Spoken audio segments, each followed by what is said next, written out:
Good evening, ladies and gentlemen. Good morning, good afternoon. Sorry, we are slightly late kidogo, but tuko sasa ange. Asante sana for being part of this great show that we are having here at Afric 24. Welcome to this show. Let me know where this is finding you. Karibu sana wewe mbaye umekuja kupenda hii show. I see many tayari wamejaja. Thank you very much for doing that.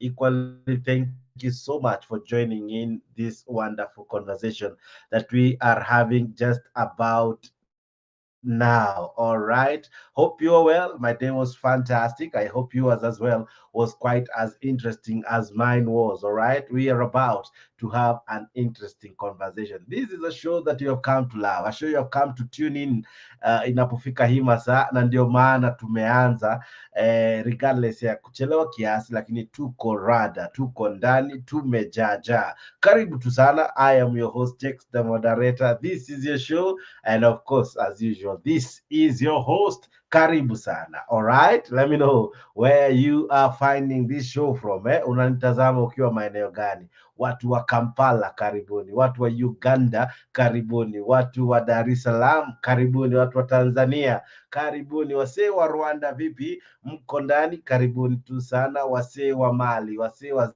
Zambia, wasee wa Guinea Bissau karibuni, wasee wa Somalia, mko vipi? Welcome to this awesome conversation we are having now. All right, I don't know where you are finding this show from, but I'm sure it's finding you quite okay and quite all right. Anyone tuning in, karibuni sana. Those watching us in any platform, welcome to this show. Whether you're tuning in from Tembei TV, Africa 24, Kenya News Digital, karibuni tu sana. Welcome, welcome, welcome, welcome, welcome, welcome. We have a great one lined up for you. We are looking at the enemy within and without, all right? The enemy within and without. There is a man who has had some fallouts with close friends of Kenya over the days.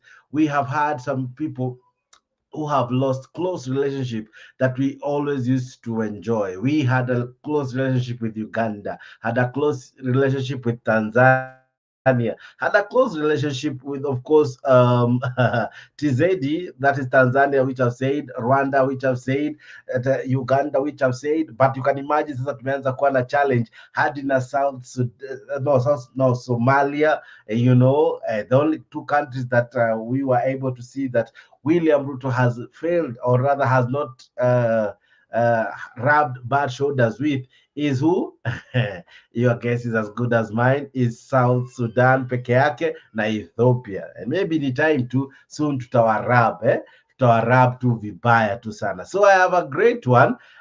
In about few minutes, we will be discussing why is William Ruto having enemies all over. Why the enmity? Why the fallout? Why this challenge is piling day after the other. Kuna siku walimiss our function, and many said, ni juu hawako wamealikwa, but kumbe there is more than what meets the eye. So what are we looking at today? We are looking at the enemy within and without. William Ruto seems to be the enemy within our country, within our borders, and of course without our borders, away from home. He is making enemies. Of course, from your lovely thumbnail, you can see CJ Martha Comey has had some latest rivalry between her and the president. Of course, Raila Odinga himself. Their war is not yet far from over. The Somalia president is there. We equally see the Rwanda president is there. Tanzanian president is there. Of course, as well, Ugandan's president is there. You remember just a few weeks ago, or rather, towards the end of last year, which is 2 weeks ago, Uganda took us to court. They sued us. They sued Kenya. All right. We were taken to the East African court because of the oil deal gone wrong. All right. Because Uganda felt aggrieved. So that's what we'll be looking at. This and many more are the reasons we have this show. All right. Of course, it is informed by equally what made today's headlines in our newspapers, yeah, because we are looking at why the fallout, why the constant fallouts in our country and also away from home. All right, because William Ruto seems to be making enemies, seems to be making more enemies than more friends. His leadership is rubbing many in a wrong way. All right. Of course, the dailies had that for you well covered, and that's what we will be looking at even as we progress with this show. Why the fallout? Why this constant betrayal, both at home and away from home? All right. We have seen Justice Martha Koome having to come out to defend the judiciary. We have seen many trying to defend themselves away from the attacks, the constant attacks and ridicule from William Ruto and co. All right, but where nakwambia things are getting thicker, things are getting interesting. But zaidi ya yote tunayo show moja kali, show moja fiti, and as usual, I'm ready to give you one fine, interesting show. So sit back, relax, enjoy. Let us have a great discussion, and we will enjoy this wonderful debate we are having just about now. All right. As usual, I'm your host, Jakes, the moderator, and this show has been made possible courtesy of you tuning in. All right. It is you who makes this show be what it is. Pole tumechelewa, as I've just told you, but tuko sasa rada, tuko fine. All right. I'll be looking at other news making headlines, but what we are looking at this hour is our sorry relationship that is now becoming warring with other countries and also with our friends and partners here in Kenya. All right. Just the other day, Tanzania flight and Kenya Airways walikuwa na kamzozano kiasi, and because of that we lost some good minutes or so before the issue was resolved. All right. So that's what we'll be looking at. Of course, we'll be looking at the newspapers, we'll be looking at other news that made headlines tonight, including the war that happened in Busia. Why are the fracases happening in Raila's meeting? It happened in Busia. Many said it's because of Otuoma, but where leo ilikuwa wakasema ni kwa sababu ya Fort Kenya. Why are we having all these fights? So we'll be looking at even that as we continue. But equally, I'm joined in by my good friend and brother, Bwana Alex Media, and as well, let me show you how to join in this conversation. Yeah, kupitia link ambayo nakutumia sasa hivi. Alright, hiyo link inakuja hapo kwa comment section, itakuwa hapo, itakutuma moja kwa moja hadi StreamYard. Ukifika StreamYard unafanya nini? Asha kamera, asha mic, alafu unajikuta uko ndani ya show. Alright, so do that. Let's have an awesome, amazing show even as we go on. Alright, okay. Thank you so much for tuning in. Thank you so much for being part of this great conversation we are about to have. Okay, so we begin by looking at what many have asked. Why is William Ruto making enemies all over? There seems to be a fallout in our country and away from our country. He began uh, with a fight with Uhuru Kenyatta. That was what defined his tenure as the deputy president. Then went on to fight the media, then went on to fight other other parastatals, other, what do we call it, other organs of the government, including the judiciary. Nowadays, that is what he's fighting. But is he a man who constantly create unnecessary rivalry? Is he a man who constantly create unnecessary tug of war between him and those who seemingly oppose him? All right, so that's what we'll be looking at. I'm sure it's not really a popular discussion, but it's what we need to look at, because I can guarantee it, these will equally be forming some headlines very, very soon. Why is he rubbing people wrongly? All right, okay, awesome. Sawa sawa. Bwana Alex, hope you're well. Yeah, I'm good, and I thank God I'm very okay. Ah, fantastic. Karibu sana kwa hii show. Mm-hmm. All right, now let's begin. We have a president who seems to be rubbing people wrongly, uh, right from his CSS to himself. We are having challenges with other countries because of people who come visiting us, who have rivals, who are at war with their countries, and him as well, entertaining some people that equally have made Kenya be in bad standings with other countries that we were with good standings before. What do you describe this in a president? Why is he making more enemies than friends? If you look at the history of Ruto, Aha, how he came into politics, aha, uh, uh, you remember he slapped Chesire. yes, yes. Yeah, the old man Chesire. Mm-hmm. So that's how he started his politics. Aha, So he started his politics with violence. aha, By the time he was made a minister for interior, uh-huh, assistant minister for interior, uh-huh, his arrogance swelled aha, and he became draconian, aha, and he started showing signs of dictatorship. mm-hmm.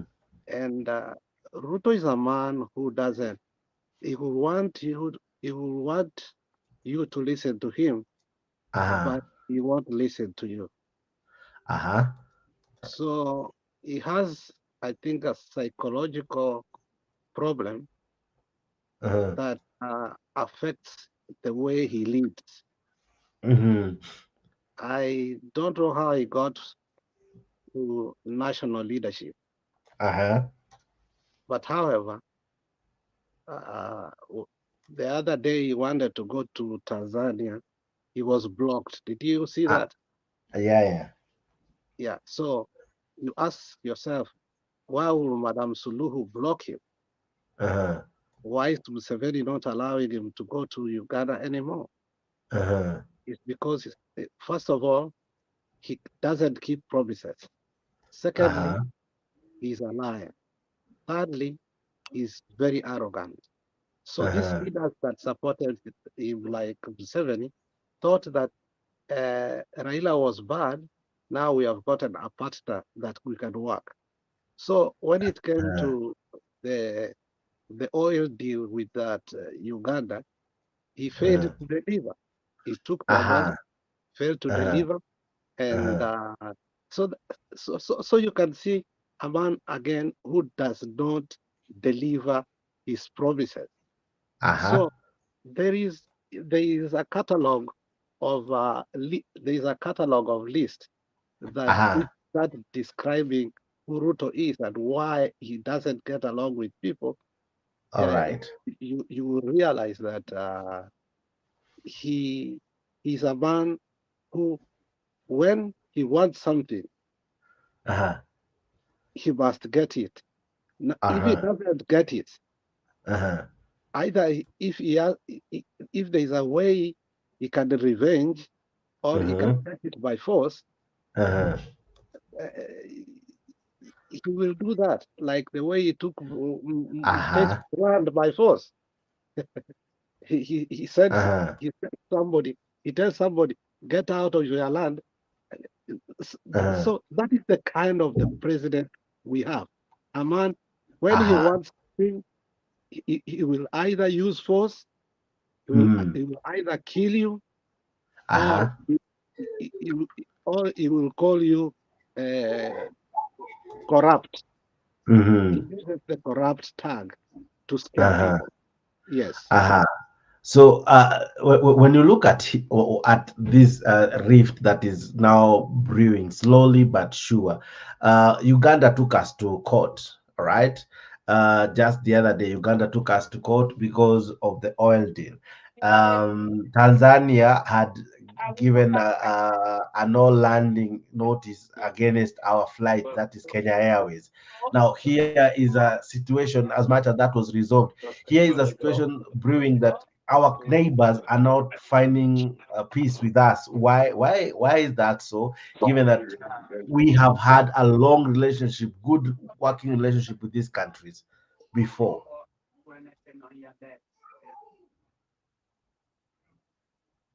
How bad is their pain right now? I didn't. I think my volume went down a little bit. All right. Like, can you re-ask the question, I'm please? asking, we have seen trouble with countries that we had good relationship with. Tanzania the other day gave us a no landing uh, directory against KQ. Of course, that was revoked after Musalia tried to negotiate some positive deal, I think, together with Kipchumba Murkomen. And equally, we saw what do we call this? We saw Uganda take us to court. These are countries that Kenya was very close buddies with. These are countries that refused to attend our Jamhuri Day celebration. And when the president was asked why didn't they attend, they said they were not invited. But could there be a challenge happening that no one is talking about? You know, during the inauguration, Uh-huh. you know, people feared Raila, that Raila is going to be so powerful in East Africa. Uh-huh. And, Uh-huh. and Raila could form East Africa to be one Mm. country and he will become the president. So Uh-huh. all these people rejected him. So when Uh-huh. Ruto became the president, you saw how they Mm-hmm. came, especially Museveni. Museveni came with a military truck, Uh-huh. which I didn't understand why. So Mm-hmm. the trust that they had in this guy, Uh-huh. uh, because nani alikuwa Uhuru alisema afadhali Uh-huh. mzee kuliko Uh-huh. mtu Uh-huh. wa maneno matamu matamu matamu Mm-hmm. matamu. Mm-hmm. So Uh-huh. Uhuru had already known this man. Uh-huh. So so these presidents did not know the character of Ruto. Mm-hmm. The other thing is, you know, you know, Uhuru, Uhuru legacy is not his legacy. Mm-hmm. He chose technocrats, Mm-hmm. people who could deliver. Yeah, yeah. You look somebody like Matiangi and the rest of the group Mm-hmm. on how they worked together to make sure education Mm-hmm. is well, healthcare is well, Uh-huh. you know, Uh-huh. roads Mm-hmm. are being built, Uh-huh. you know, land that was grabbed was being brought back to the government. Uh-huh. You know, they were doing things in the right way that you could not criticize them. Mm-hmm. These were men and women who Uh-huh. were technocrats. They were not politicians, and Uh-huh. you could not see them unless the Kwamatanga of a prominent person. But otherwise, you saw Batiani every day working. But Uh-huh. Ruto, people that have surrounded Ruto, like Mm-hmm. Chiriti, Mm-hmm. Murkomen, Mm-hmm. and others, are Uh-huh. not people who are competent. Imagine, Uh-huh. imagine within UDA, there is a man called Uh-huh. Chergan who has said Uh-huh. that Murkomen is incompetent, Uh-huh. and he has given evidence to a point that when Murkomen went to the Senate uh, to be grilled, Mm-hmm.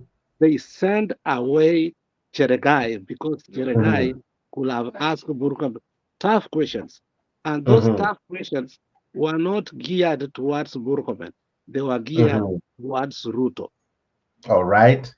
So within UDA, Mm-hmm. there's disagreement. Uh-huh. You see, Boni Aluale has been criticizing the housing levy Uh-huh. openly Uh-huh. and saying, President, don't do that. Okay? Uh-huh. And that is his Uh-huh. chief. Is he a chief whip in the Senate? Mm-hmm. So so Ruto himself is incompetent Mm-hmm. and he doesn't drink. Mm-hmm. Who used to drink and he was very effective. His Now, speeches, his uh-huh, speeches, his speeches were nationalistic, uh-huh, and at some point he became a national leader. all right. Wherever he went, people loved him. Now Ruto Mm-hmm, goes to Kitale today, he's big uh-huh, heckle. Everywhere uh-huh, he goes, he's big uh-huh, heckle.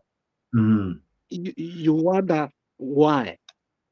mm-hmm, It shows you a man that people have realized that is funny uh-huh. and audacious. Yes. And and I remember vividly how he would play victim, and that's how he got to power by saying, "Oh, I'm being targeted. Oh, my children are in danger. Oh, my wife, all that." You remember how one time he told Uhuru Kenyatta, "Please don't you do everything, but don't touch my children." You remember how he would attack everyone, saying, "Oh, how media was biased." You remember how he would describe how he's being victimized. He made everyone seem as though he was the one being targeted. Bakumbe, after him clinching the seat, how comes he has not made more friends? He has only increased those people who feel um, he's not really the person they thought he was. Kibagandi the other day said, and I laughed. Uh-huh, Kibagandi is my personal friend. He said, uh-huh, when we worked with this guy, when we formed UDA, uh-huh, he lied to us that we are going to make Kenya better. uh-huh, And now I worked with him. I thought uh-huh. he was a good man. He Mm-hmm. pretended so that he could become a president. So Uh-huh, we supported him. We uh-huh. became friends. We became friends with him. But Mm-hmm. after he has taken power, we are wondering, is this the same man that we wanted to campaign for? Then he Mm-hmm. said, I'm glad I moved out of UDA to ODM because Uh-huh. in ODM, there is honesty. Baba does not Mm-hmm. lie. Uh-huh. Baba All has right. decorum. Uh-huh. Baba has respect for everybody. And Uh-huh. if you have an issue and you want an appointment with Baba, Baba will give you. Ruto does All not right. respect his leaders. Uh-huh. Yes. All right. Now, and it is not just Ruto, even his CSs. We have seen them rubbing other countries wrongly. I'll be reading what many have done, but just recently, Murkomen described Rwanda's president as autocratic, and he really described him in a way that we had to have someone apologize on his behalf to the great people of Rwanda. We saw the other day CS Mutua issue a statement that Canada was very quick to oppose. We have been seeing all this, and it seems as though it's the trajectory that we should be looking at, where if we are not careful, we might be isolated, because how we speak about our neighbors, how we relate with them, and eventually might be isolated. What do you think, and what do you make of even his team, that they have a way of equally destroying the relationships that we have with other countries?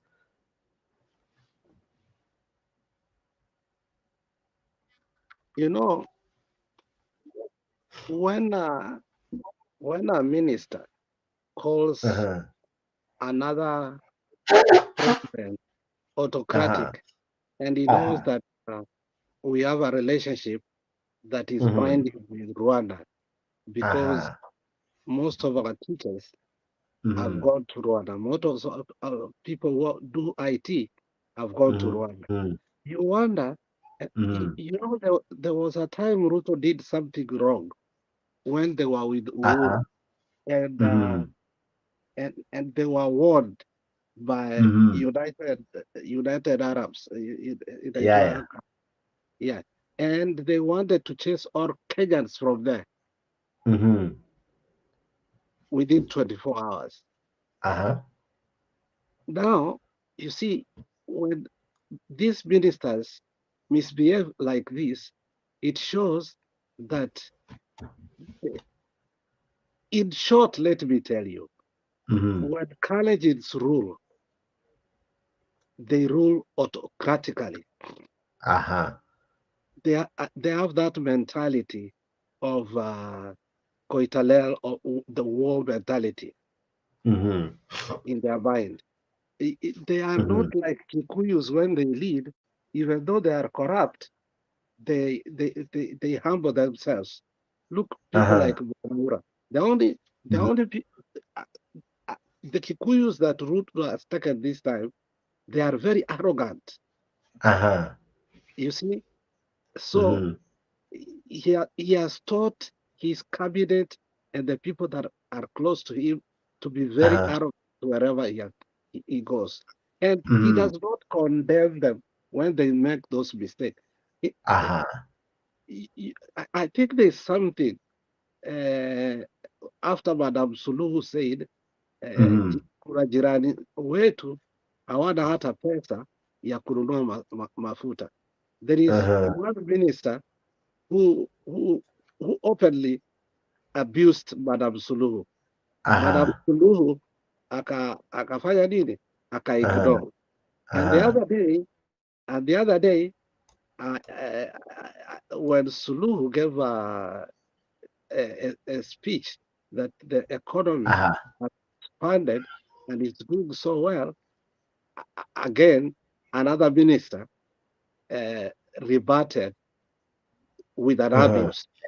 Mm-hmm. So, and Ruto does not call these people and discipline them.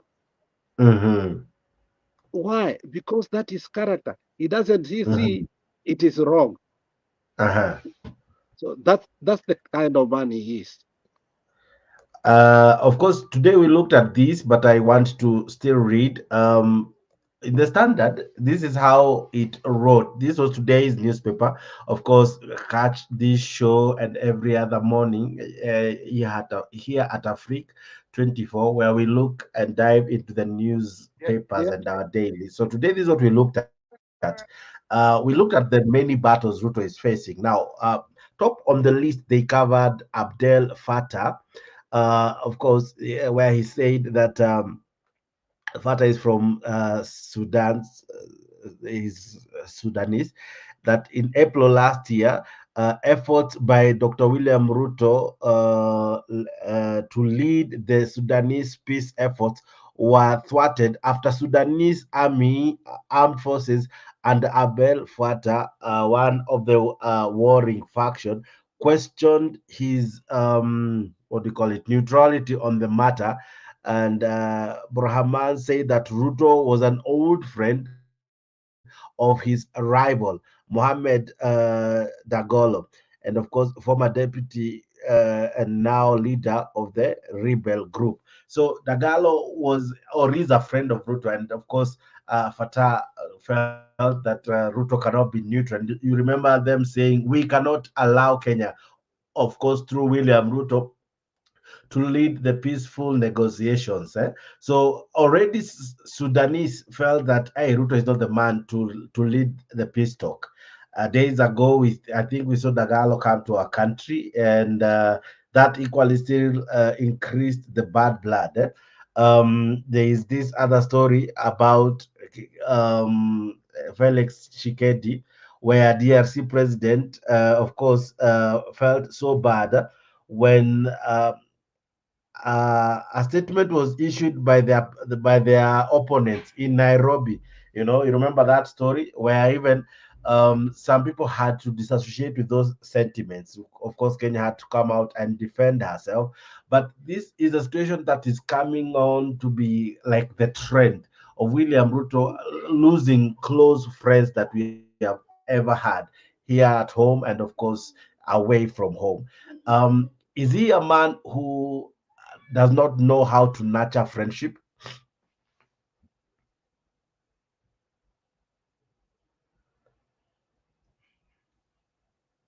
Alex?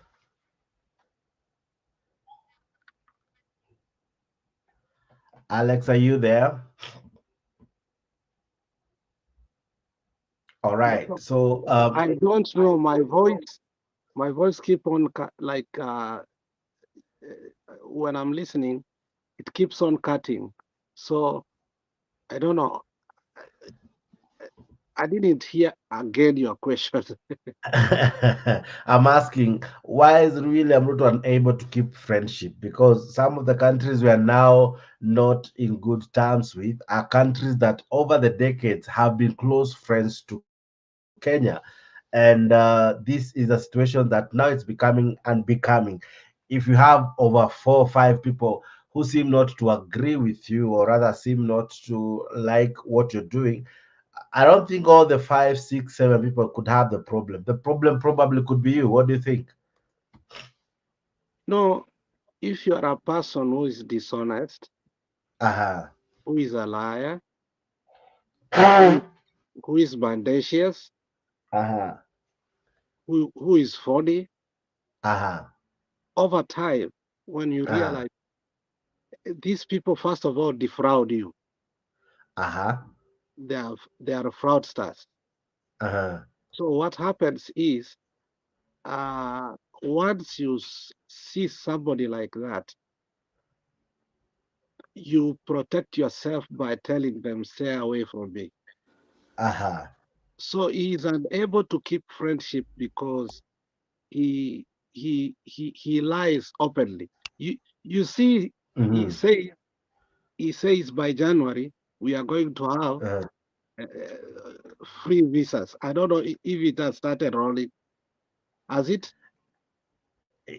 It started somehow. Others are even complaining it's more expensive than the actual visa. I'll be reading an article from a Tanzanian newspaper, and equally a footage from a different country. I think it was BBC that covered that, because they're saying it's now more expensive than the actual visa. So they're even actually saying they would rather have the visa than the free entry, but we'll be looking at that in a while. But I see a good friend of mine, Kenya Rebel, is in the house. So I so owe the him other two thing, minutes to rebut. But before I do that, Kenya, Alex, you seem to have something else to say.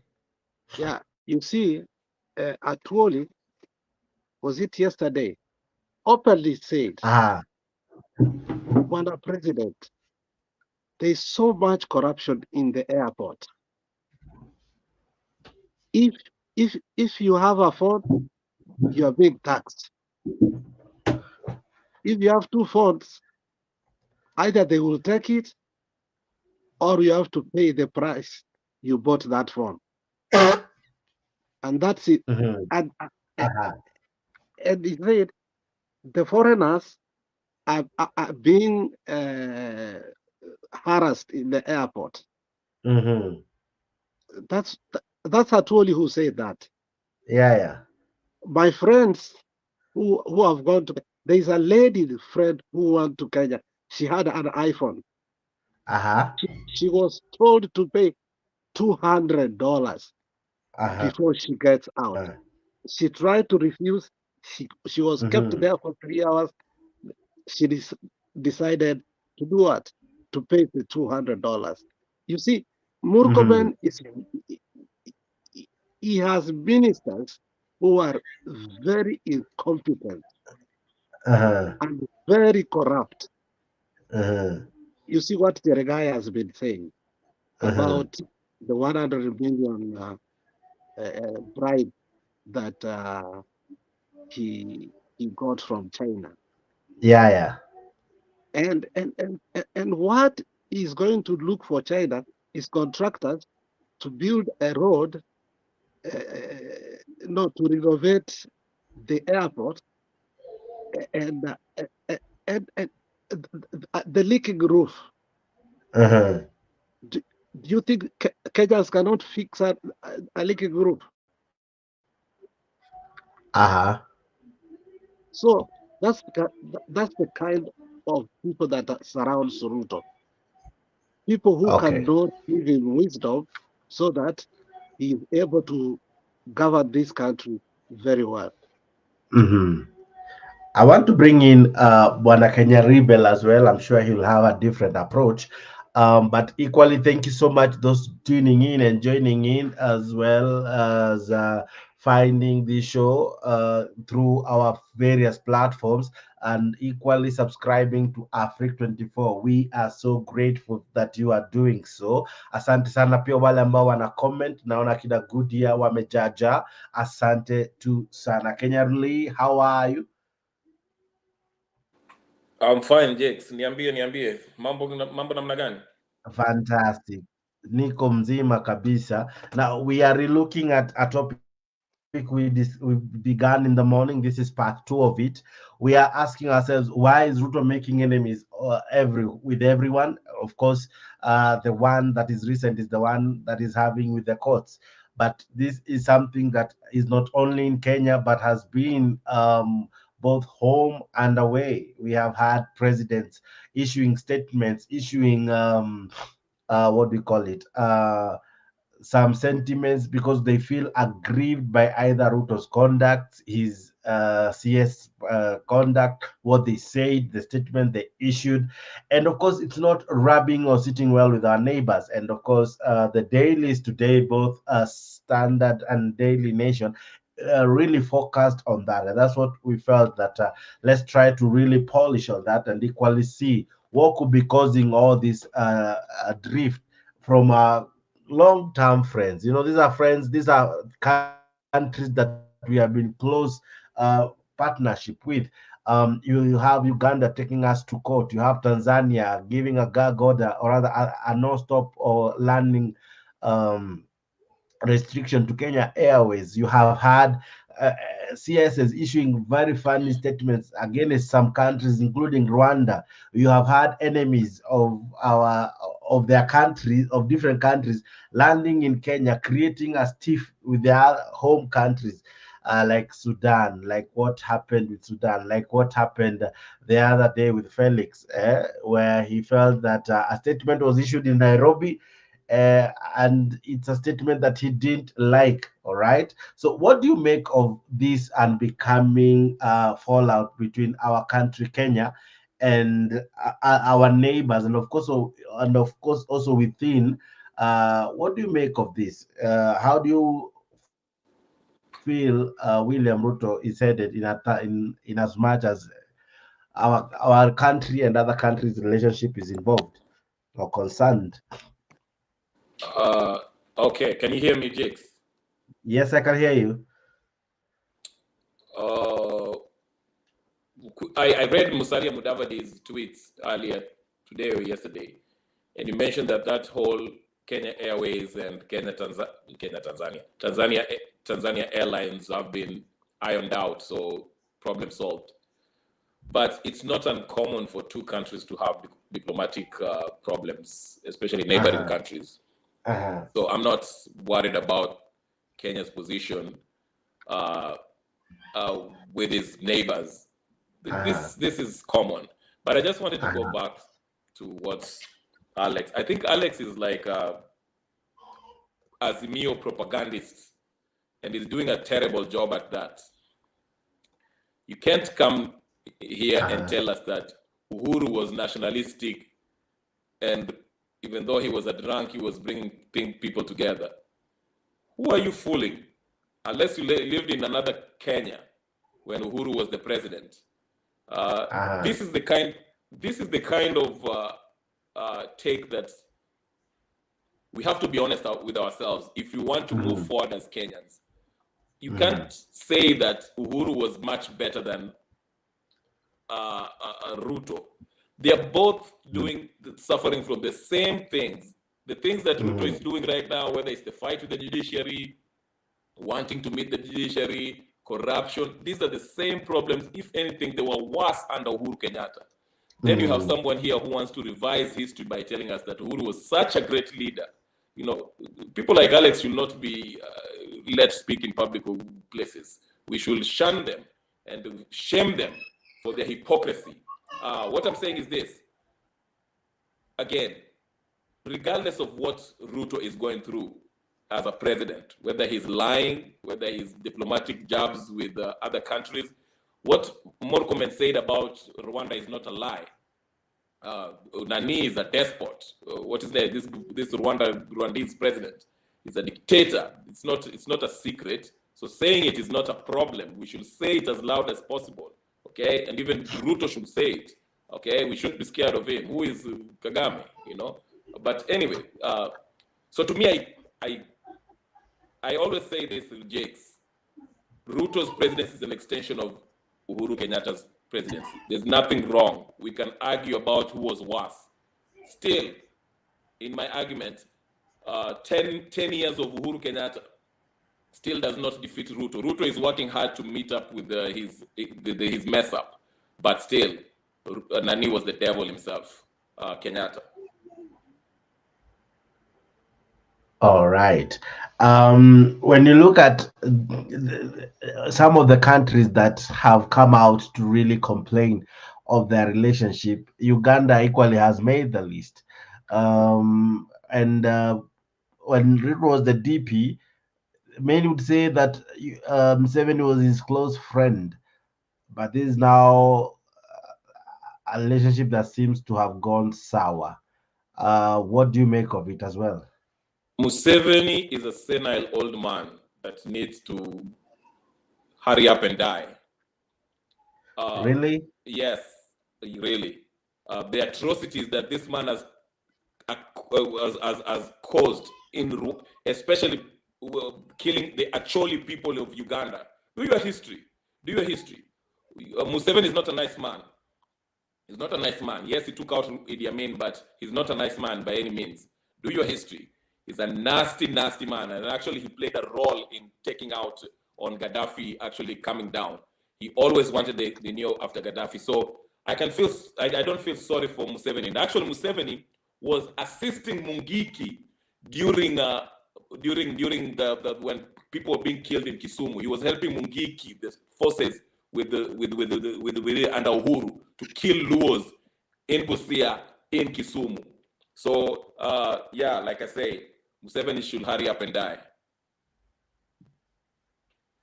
Well, I think you're not equally doing a good job as a panelist here,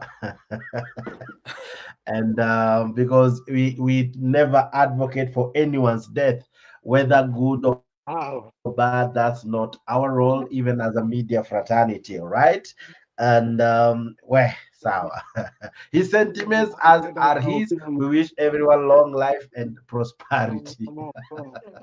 Well, sawa, ito Kenya rebel. Now, what does it mean that Suluhu has taken several swipes against Kenya? You seem to you have no one you're looking at. There's no one you seem to look in a way that may be defined as you are either objective or not so narrow-minded in how you are describing them. But how now would you describe Suluhu? What would be the fault of Suluhu then? Because walikuwa wamepea dozi ya Go ahead. Suluhu is a Western puppet. She was the vice president of Magufuli. Magufuli stood for something and what actually was bringing change. But we all know he was taken out for his stand against the, you know what, I don't want to say it because, ile dawa walikuwa nadunga watu. So he was taken out.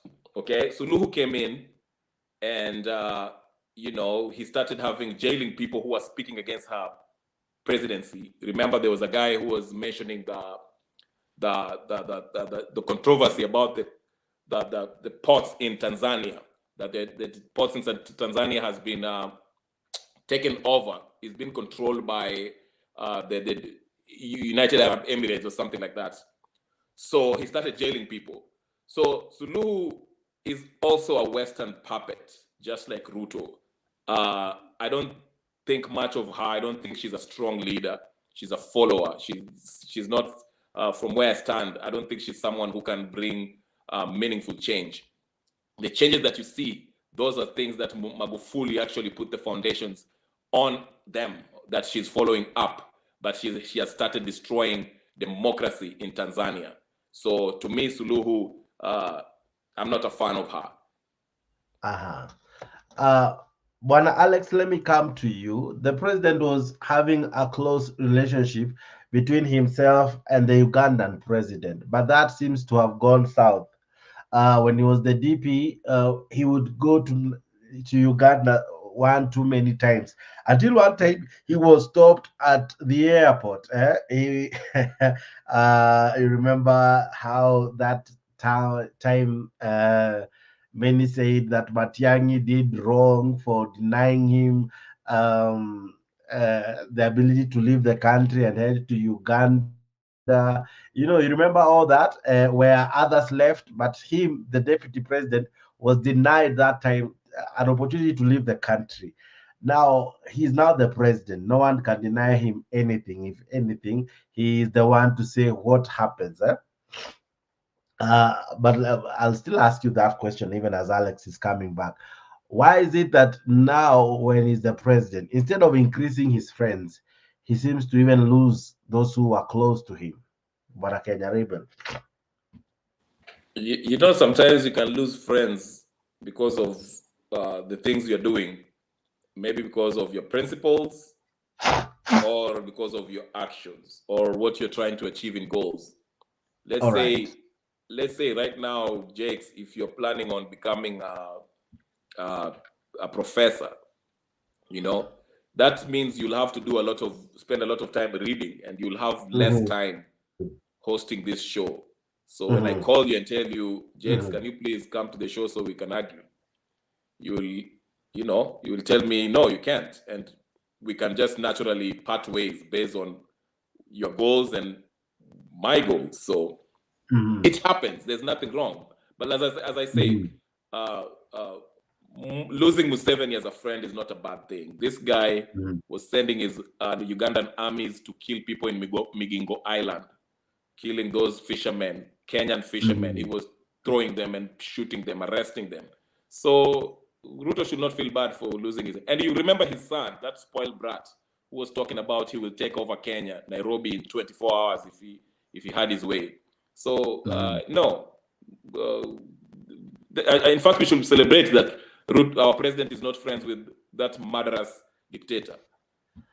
All right. I don't think we should, but anyway, that's your opinion, as I just said right now. I want to look at what the dailies had said. We saw that in Sudan the other day, Khartoum recalled its ambassador to Kenya in protest at the official reception given to Mohamed Dagalo, the commander of the paramilitary rapid support force, who has been at war with the regular army led by Abdel Fattah. Now, why would Ruto entertain two rival factions and then just host one of them, and he knows that that will bring a rift in the other country? I don't think if he when he hosted that person, whatever the whoever he met from Sudan, he thought it will cause any chaos, any rift. Kenya has always, I think, was it Ruto who they rejected from being the peace something? That there's a position that they wanted to vote him, but they did not vote for him. One of these positions they give you, is it AU or something, where you fly around the nations and make peace or whatever the case is? Because Kenya historically has always, the presidents have always been uh, a factor when it comes to peacemaking between two factions in Sudan. So Mhm. maybe the other faction felt that since Ruto met that president, whatever, for whatever reason Ruto met him, I don't know the details, inner details. They feel like Ruto is not, advocating for their side. So, but all in all, I don't think Ruto should not.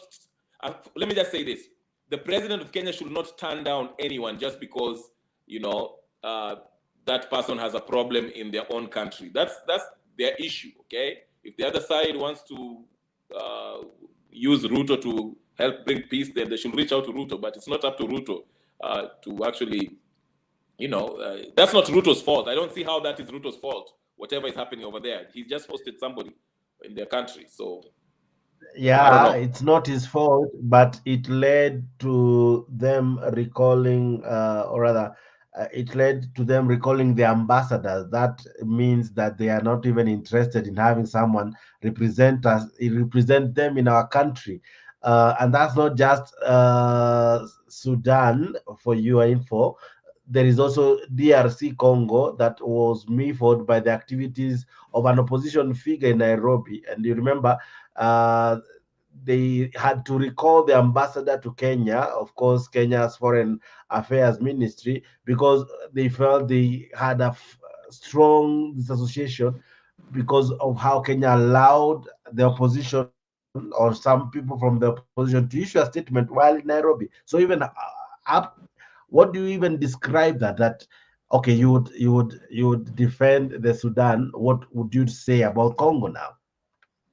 But again, Jakes, the president of Congo, I well, he's the one who just got re-elected, right? Yeah. Did you watch the re-election process? I mean, it was a travesty. Uh, the man is not popular. So again, there's some friendship when you lose. It's not a loss, okay? Because the president does not have credibility in Congo itself, only a section of Congo. So if they decide they want to recall their ambassador, well and good, take them back, because you don't even have credibility in your own country. It's like Uhuru in 2017 recalling a ambassador of somewhere. They won't care because they know Uhuru has no legitimacy even at home. So it's not a big deal.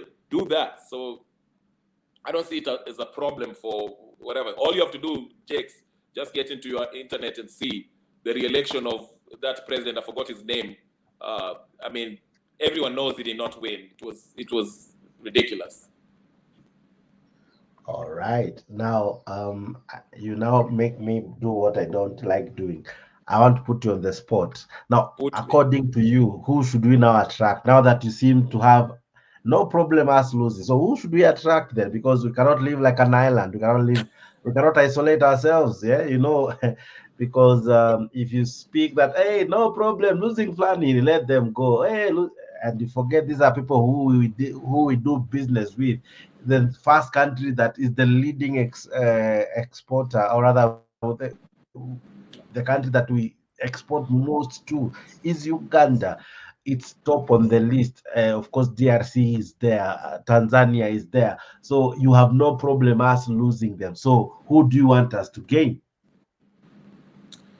Uh, I look at it like this, Jakes. Uganda, Congo, and even Sudan. They're not the only country that we can do business with. Okay, there's plenty of countries that we can do business with. Okay, Like which countries, for instance? Uh, name it. We can do business with Egypt. We can do business with Zambia, South Africa. Name it. All the countries that you can think of. Uh, the point I'm trying to make is this, Jakes, is that again, starting from what I said, you know, sometimes we can have diplomatic tension between nations for whatever reasons. Okay, some can be amended, some can be ironed out, some are can take years to undo. Okay, now if Suluhu, like whatever, let me just use that Suluhu or Suluhu, like the issue with the Kenya Airways or whatever the case is. All right. I don't know what started the whole thing, whether it was Ruto or Suluhu parts, or whether somebody says something, whatever. But you saw within what 48 hours it was dealt with. Coming back to Congo, you said they are the number one whatever that we have relationship with, we export our stuff with or import, whatever the case is. Congo, that president has no control of the whole of Congo. Okay, Mr. What's his name? The Rwandese president is using his M23. Is that what they call him? M23, whatever. He has a section of Congo that he controls, that he uses to export gold from Congo to Rwanda, which is driving Rwanda's economy. Okay, We have the Chinese-backed leaders, warlords. How do you think Wakina Musalia Mudavadi, Raila Odinga, and Kenyatta were sending those gold to United Arab Emirates through Congo, through Kenya to there? Okay, so what I'm trying to say is this: somebody like the president of Congo has no control of the whole country. The country is sectional, okay, depending on where you control. So losing a diplomatic relationship with him is not a big deal, okay. Coming to who? Museveni. Museveni, again, that's a landlocked country. They need us more than we need them. Or they either export their stuff through Tanzania or they use us because we have a coastal line. They don't. Okay, so they need us, and we can do without them. And Museveni, we can disagree with him on principle. The guy is a dictator. He has been killing people here and there and trying to influence politics in Kenya. So that's what I'm saying. We have options. That's why losing these countries you've mentioned is not a big deal. That is according to Kenya Rebel, but we know it's a big deal. Now, the other thing I want us to look at just quickly before I go to something else. Um, at one point, Kenya used to deal so well in terms of even our shilling was better when compared to some of these countries. But over the days, it's one thing to say we don't need our friends and our partners, but now we even self-sufficient, given that even our own shilling is not doing well. If you compare it to you, Tanzania, the exchange rate 3 years back and now has really dropped. Same to what Uganda is. Ghanaian currency is stronger than Kenyan currency, despite it having what we call this, it refused to pay some of its debts, and some would Yes. say the economy is not doing well there. But despite all that, Ghana seems to be doing well. Why is Kenya struggling, yet we are destroying relationships that we ought to build so as to increase our markets, so as to increase our exports? Because as we continue increasing our exports, getting new markets, expanding ourselves, that's how we build an economy. So how will we build an economy if we are destroying both home and away? You build an economy by producing, having industry in your own country. That's number one. You After don't. that, Yes, I after know, that, but okay, listen, Jakes, tulia kidogo, okay? You build yourself to become self-sufficient. That's number one. You have to have a military that's not being trained by the Bancroft or the US or the British. Have a natural way of producing energy, whether it's nuclear energy, so that you don't have to depend on watu wanakuchezea kama KPLC, whatever the case is, with those tokens and all that nonsense. Okay, and in order to have industry in your country, you have to have a source of energy. We have this. Okay. After that, we can trade. Like I say, if you can produce for yourself, you don't need to borrow money from IMF. Why do you think the Sahel nations are getting away from IMF? To answer your question, in fact, let me deal with this Kenyan money losing its value. Kenya is not losing its value not only just because of the economy. Listen to me.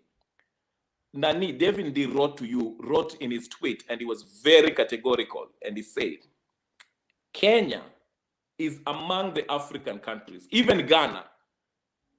They were put in a structural adjustment program, okay, under Uhuru's government. And part of the deal is you have to devalue your currency. That's why you see Nigeria, Ghana, Kenya, and all the African nations that have huge debt with IMF. They are being told to devalue their their currency against the dollar.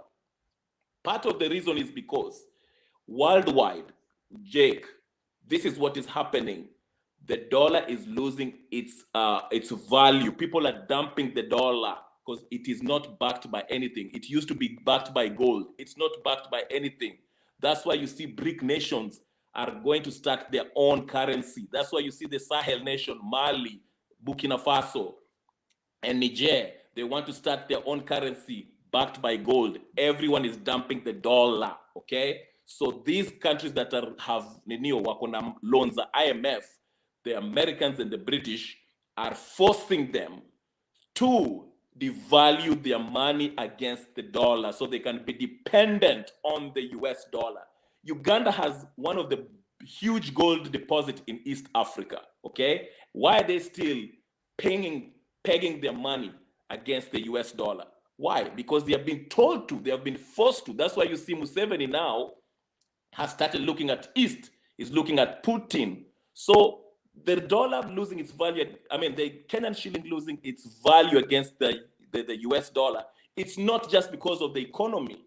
Hizi ni masharti zimewekewa kwa we have been under structural adjustment program since Uhuru Kenyatta's regime, and it's continued with Ruto. That's why you see Ruto still is rubbing shoulders with the president of the IMF, okay? So it is not just as simple as saying that, oh, we are losing the Ninio because of our economy.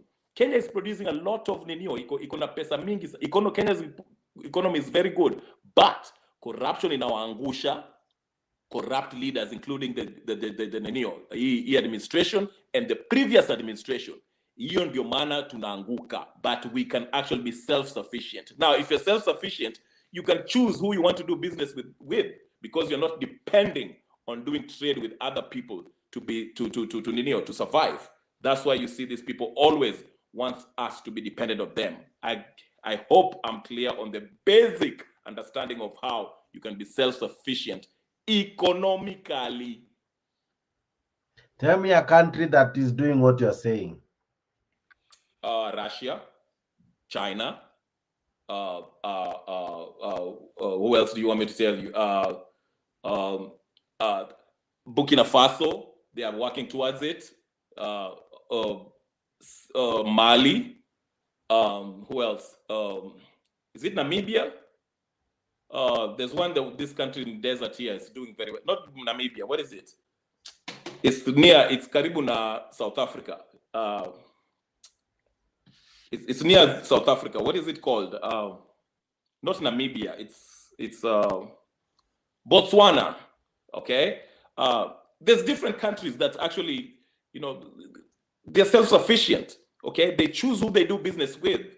So, for example, like Russia or China, they won't beg to do business with Museveni because Museveni is, I don't know. You see what I'm saying? Because they can produce for themselves. They have natural resources enough. They have industry enough to produce, to feed their people, and they can protect themselves. They don't need the UN or the US to protect them or to train their soldiers. That's the point I'm making. All right. When I look at some countries, for example, when I look at Uganda, they are doing something. Tanzania is doing something, and just the other day, Tanzania has launched a very interesting SGR in their country, different from what Kenya did. Why is it that in our country we always seem to get most of this infrastructure wrong? Other countries do it so well. Ethiopia did the SGR so well. Ours was so pathetic in a way that it was overhyped, overpriced, and it didn't really meet the expectations of many. And our other countries, if we are to borrow Q, other countries are doing what we are doing, but they're doing it better. Why is that? I would advise you to go listen to Jimmy Wanjigi, and there's a group called Okoa Mombasa. They have documentation of the SGR deal, and they explain thoroughly how SGR is a private debt and how Kenyans were duped into paying for SGR and all this. In fact, the Uhuru Highway, was it Uhuru Highway? That's big highway that was built during Uhuru time, whatever case is. So it comes down to the government corruption. And corruption, as you know, it didn't start with the Ruto's government. Uhuru's government, Kibaki's government, Moi government. So it comes down to it. Corruption. We don't, and not only corruption, we don't follow the law. These corrupt people are not prosecuted. They're running away, running around free. In fact, most of them want to run for president. So the difference between Tanzania and Kenya, to answer you in a short answer, it is corruption. Go again. I urge you to go listen to Jimmy Wanjigi as he explains how the infrastructure that we have, how we were overcharged by the government, and you are duped into paying for it. You and another friend of mine, you like quoting these guys, but are they the custodians of facts in Kenya? In that, I'm sure they have a source they get their facts from. Why can't we go to those facts first? Because they can be biased in how they give their facts. I'm sure all these records are in somewhere in government institution. Why can't you direct me to this institution rather than to a person? You know, a person can Okay. have a biased reporting. Why not a reliable source? Why not a reliable quoter? Because it's one thing to quote David Lee, it's another thing to quote Jimmy Wanjigi, but it's the actual fact to quote where the records are. Because one time, CS Murkomen said he will table the facts and findings of SGR, but that hasn't, what he tabled, others say, wasn't a complete document. So whatever document Jimmy Wanjigi is referring to ought to have a source, you know, because Yes. he's not the tenderpreneur. He's not the one who gave the money. He's not Yes. the one who did the actual contraction. He's not, you know, from whatever source he got, that is something that needs to be verified. So it's one thing to quote him, it's another thing to trust every single word, because by the end of the day, all these things have a source. What Can are I? his sources? Go I'm ahead. glad. I'm glad you asked. That's why. That's why, Jakes, I told you to go look at his interview because he gives you where you can find the original documentation of the contracts. He mentioned where he got it. He mentioned the names, and that's a group called Okoa Mombasa. Also, they are on Twitter, if I'm not wrong, and they post the Niniot. He tells you in his interviews where he got the information. Now, the reason why I refer you to Jimmy Wanjigi, because you asked me, why do you name Jimmy Wanjigi? It is because in that interview that I'm telling you to go watch, he actually tells you where to get it, where to get the information. And he explains that he has challenged even the members of parliament to look at his documentation. He has challenged the what's it, Auditor General to do the audit and compare it with his, okay, and do it publicly if they want, okay. So you can go check the interview, listen to listen to the site that his sources of where he got this information, because majority of us, the problem is we don't have the resources to actually, as individual, as private citizens, to carry out this audit. But he has done them and has challenged anyone to take him to the courts, and he also mentioned where he got those Nino. So the onus is on you, Jakes, and I to go verify. So far, no one has challenged him on his documentation and the documents that he has posted in his website and all that. So yes, that's why I'm quoting him. But him not being challenged doesn't mean that all he has said is true. Okay, Because at that's times, why, Jakes, just one moment, now just you're one being moment. ridiculous. At You're being times, ridiculous. at times they normally say if what you're saying does not add water or does not shake a Jakes, glass, I don't Jakes. need to respond. You Okay, know, before you finish, if he tells you that I went and got my information from a CBK, okay, and from the Auditor General, okay, what's so hard about that? hard in what sense? No, because don't you ask me a question? Why do you refer to Jimmy Wanjigi? Okay, is Jimmy Wanjigi the gospel truth? And I told you that. Okay, the difference between me and Jimmy Wanjigi is that he had the resources to do all this auditing by using his accountants. And he also mentions where he got all this documentation.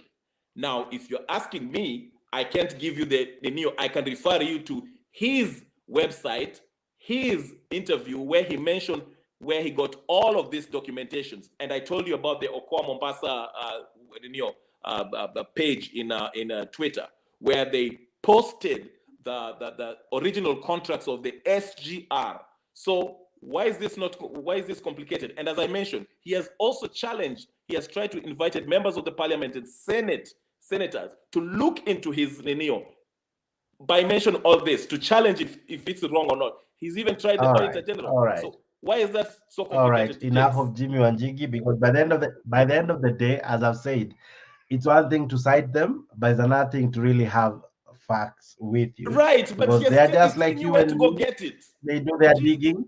They do their digging. It's another thing for you as well to go do your digging. Go do your digging so that when you quote something, you are Mr. really Jax. factual Jax, about. you're being Yes, ridiculous. Bwana. Jax.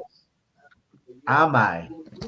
Yes, you are, because I'm telling you, in that Jax. interview, he's telling you where you can get the source of his information. Okay? Jax. Okay. Yes, Kenya. Yes, Leo. How are you doing, my brother? Are you on this stage? Yes, I'm good. Yes, Leo. Why can't Kenya Rebellion relax? He's taking something from the glass. We are not sure whether he's taking water or he's taking wine or tea. This is Coca-Cola with ice on it. So relax. Ingekuwa na mapovu, ingekuwa pombe. No, But this I is just want to Coca-Cola. talk to you, my friend. You promised me some duel. It's nighttime. So, which team do you support in the African CAF? What are you Leo, drunk? kwani leo wewe ndio uliguza hiyo kitu? Kitu gani? No, I just have to talk to you, my guy. I'm done speaking. Come on. Yes, Really? Leo, what's your question? What? Okay, sorry. My question is this, What team am I supporting in Africa? Which jersey are you putting on, my brother?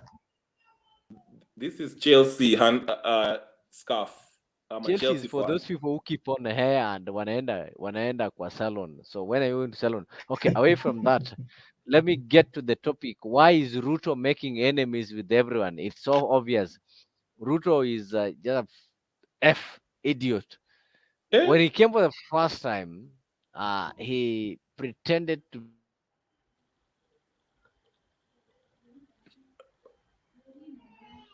I can't hear.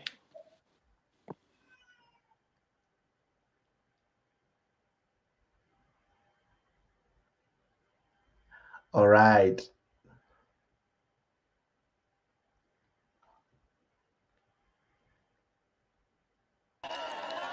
Na mimi kwanza nawashukuru sana, mumenipatia kijana shujaa.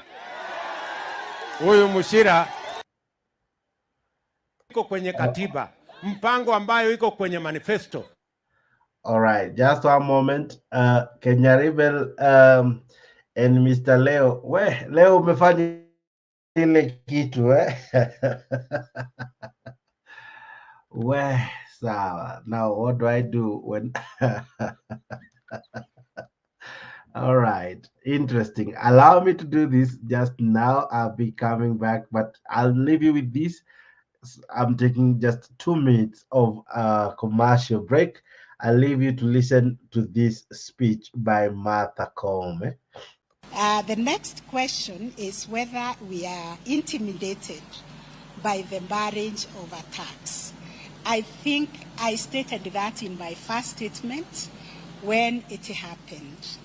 I said when judges are attacked publicly and they are hearing a matter, live matters, they feel intimidated. They feel harassed. They feel like they are being ordered to rule in a certain way. Actually, they get embarrassed. Because if you rule this way, they will say it's because you are told off. If you rule the other way, it's like, look, we told you. You see? So this is why we have a principle in law that is called sub judice. When the matter is pending in court, in as much as possible, let us not discuss it in public domain, because the judges are not in that public domain. It is meant to influence them, and it is wrong. That's a principle in the common law of sub judice, to observe sub judice. So I would urge our politicians to stop discussing live matters in public, to allow the judiciary, to allow the judges and judicial officers to engage with the matters objectively and deal with those matters according to the evidence and according to the law.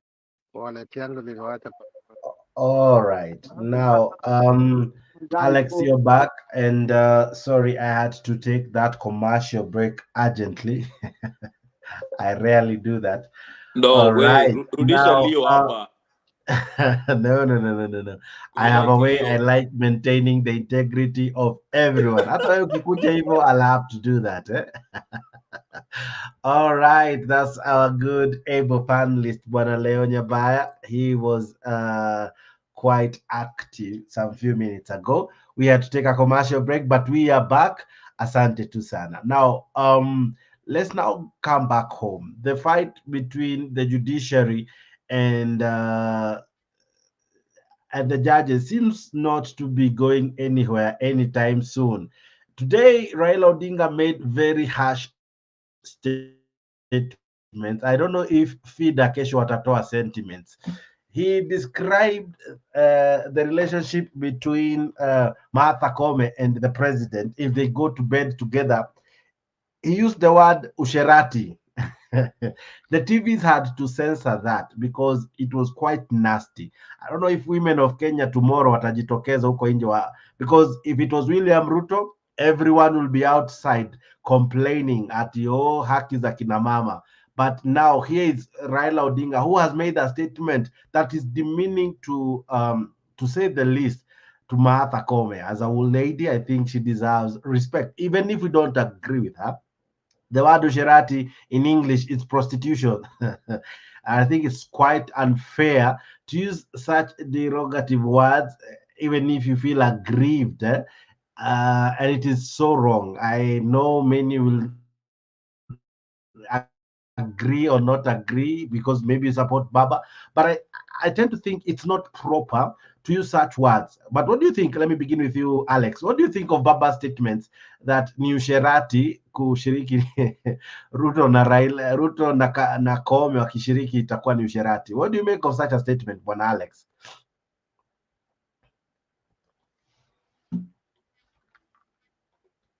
Alex, are you there? Kenya Rebel? Unanisikia Jex?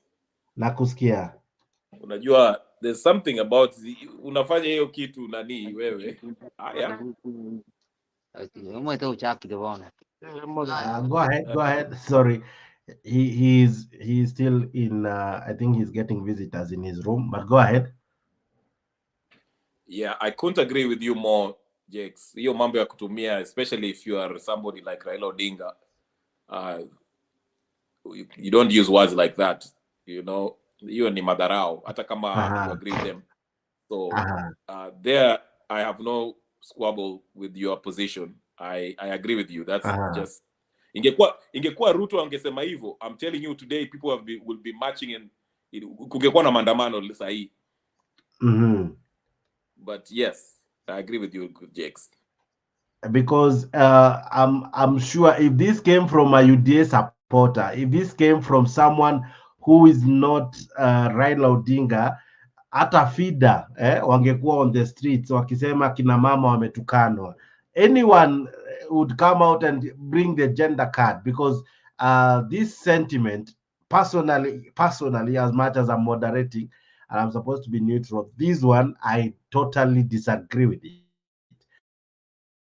Listening to what Raila Hakimu mkuu Bi Martha Koome, wacha hii mambo ya usharati.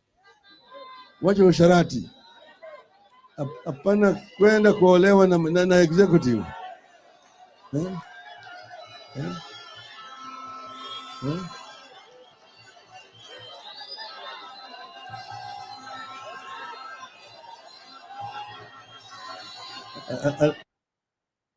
Halo, naambia hakimu mkuu Bi Martha Koome, wacha hii mambo ya usharati, wacha usharati, hapana kwenda kuolewa na executive.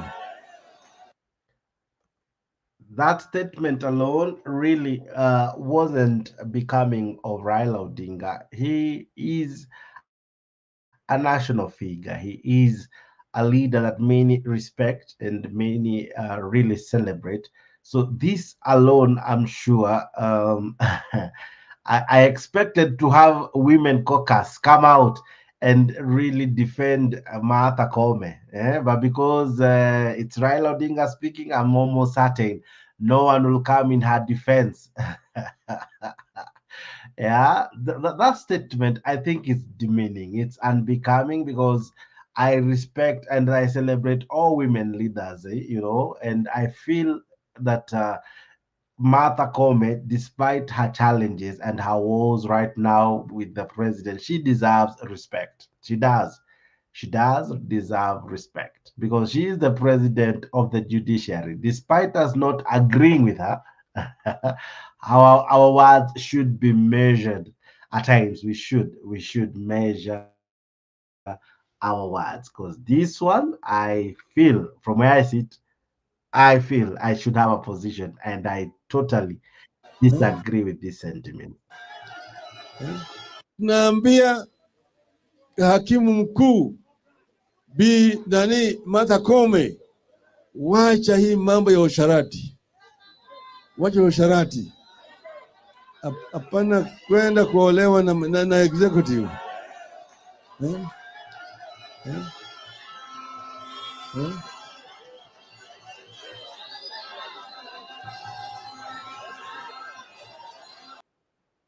All right.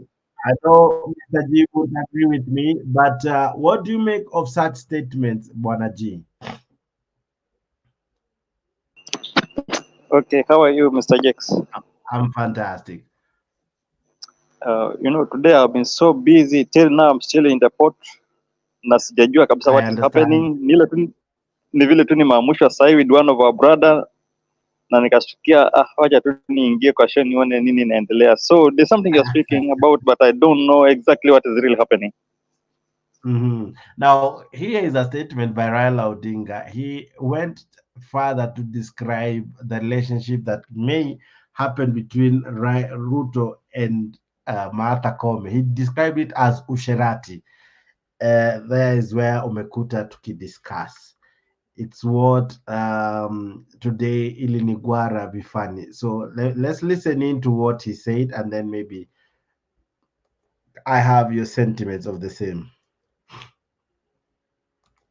Mbia hakimu mkuu Bi Martha Koome, wacha hii mambo ya usharati, wacha usharati,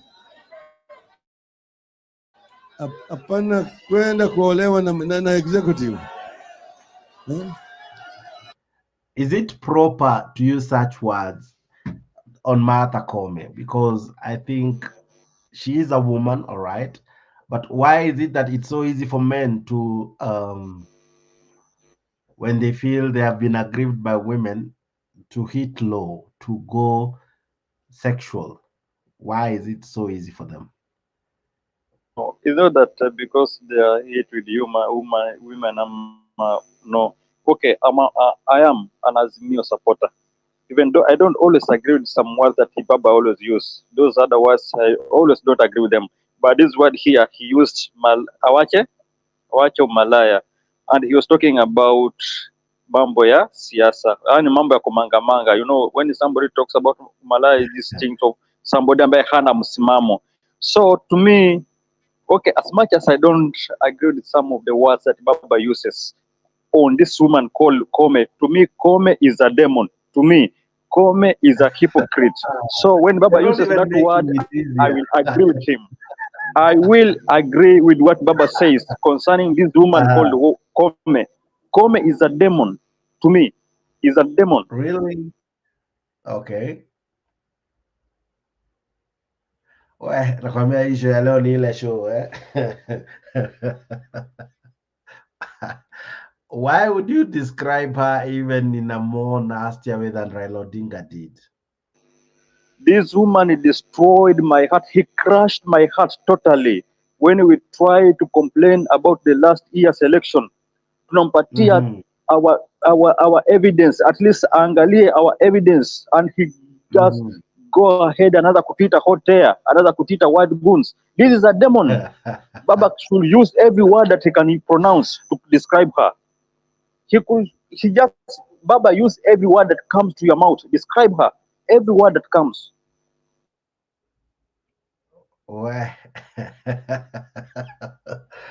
Well, I really need to know which day today is because you guys, leo mnani nice. Leo was just here a few minutes ago. But wewe naona uko sawa. Now let me ask you. We are talking about William. Now this was a different topic that umekutilia tukiongelea, but earlier we were discussing on why Ruto is making enemies with everyone. We were able to see how he has a fallout with Uganda, with Sudan, with DRC Congo, with Tanzania, with Rwanda. Why is he having fallouts with other nations? Yet these are countries that we have had close working relationship over the decades. Why now? Why him?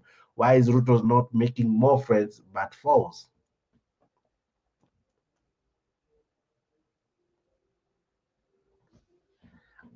Unmute yourself. Okay, Ruto is somebody that always purport to say that he knows everything. This is a guy that doesn't listen to any advice. He's somebody that doesn't want to be controlled by anyone, and he's a know it all somebody. Mhm, So when it mhm. comes to our neighbors, those are the people ambao wamezoea kuketi chini wakiongea, wakipanga Uh-huh. mipango zao pamoja as East African team. But this guy amekuja akiwa anaonyesha kuwa kitu ya kwanza kuwa the most learned person. That is the narrative that is going on, the most learned president in East Africa. So anatry Uh-huh. kuonyesha kuwa yeye anajua kila kitu, and that's why unapata he's just messing around. And another thing that I can say that this guy is not a leader. He's not a leader. Uh-huh. Yeah, so that's why he just messing around with everything. All right. Bwana Penya Gaka, good to see you. Hope you're well.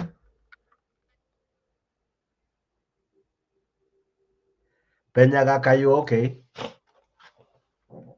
All right. I'll be coming to him. Just Yeah, I'm yes. okay. I'm okay, James. Aha. What do you make of what we are discussing? I'm sure there's a reason you're in. My friend, Jakes. This is why Raila will never be president of Kenya. He went Aha. somewhere in Kajiado in 2017 when they were running for election, and he asked, "Where did you guys come from?" Na hii ni rafiki yangu ananiambia kutoka Kenya. He thought mainly the people that were there. And me was with the city, and he told me, "Man, no wonder you don't like it." This is one of the issues. I mean, most of these guys who follow Raila are followers. There's a word called follower. They are not political realists. Hawezi kumuita anything. Mm. Naweza kuita nani Ruto Ramashamba, and they will tell me, "Man, why you call him Ramashamba?" And he's your guy. He's my guy, but when he took that land, he's a Ramashamba. But those guys who follow Raila will follow him to anywhere, to hell, to anywhere. And that's a lie. To call a lady like that a prostitute is stupid in and of itself. Because Maraga wanted the audience with the Kenyatta. Kenyatta would not give him that audience. Was Maraga a prostitute? My friend, let it be known that Raila does this all the time. I will give you example after example where he kills himself, where he destroys himself. Na hii kuita huyu mama Maraya, you cannot get any ODM people to tell you anything negative, hiyo ni kitu mbaya. They are all followers.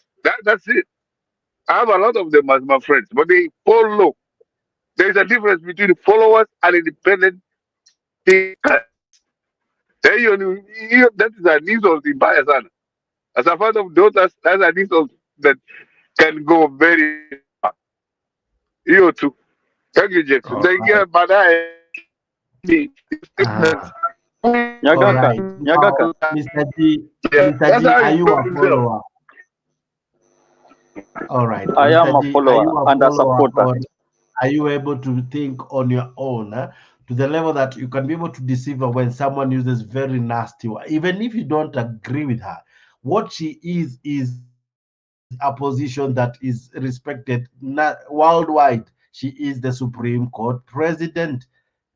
Calling her a word that is so demeaning, even if she crushed your heart, does it make it better? Does it make it easy for you? Does it even make you able to live with yourself when you call her names? Is that how we should address our ladies? This is someone's Mr. mother. This is Jakes, someone's wife. This is Mr. someone's Jakes, yeah, sister. For crying out loud. e- exactly. But he should show it that he's also, he's what can I use? He should also be responsible.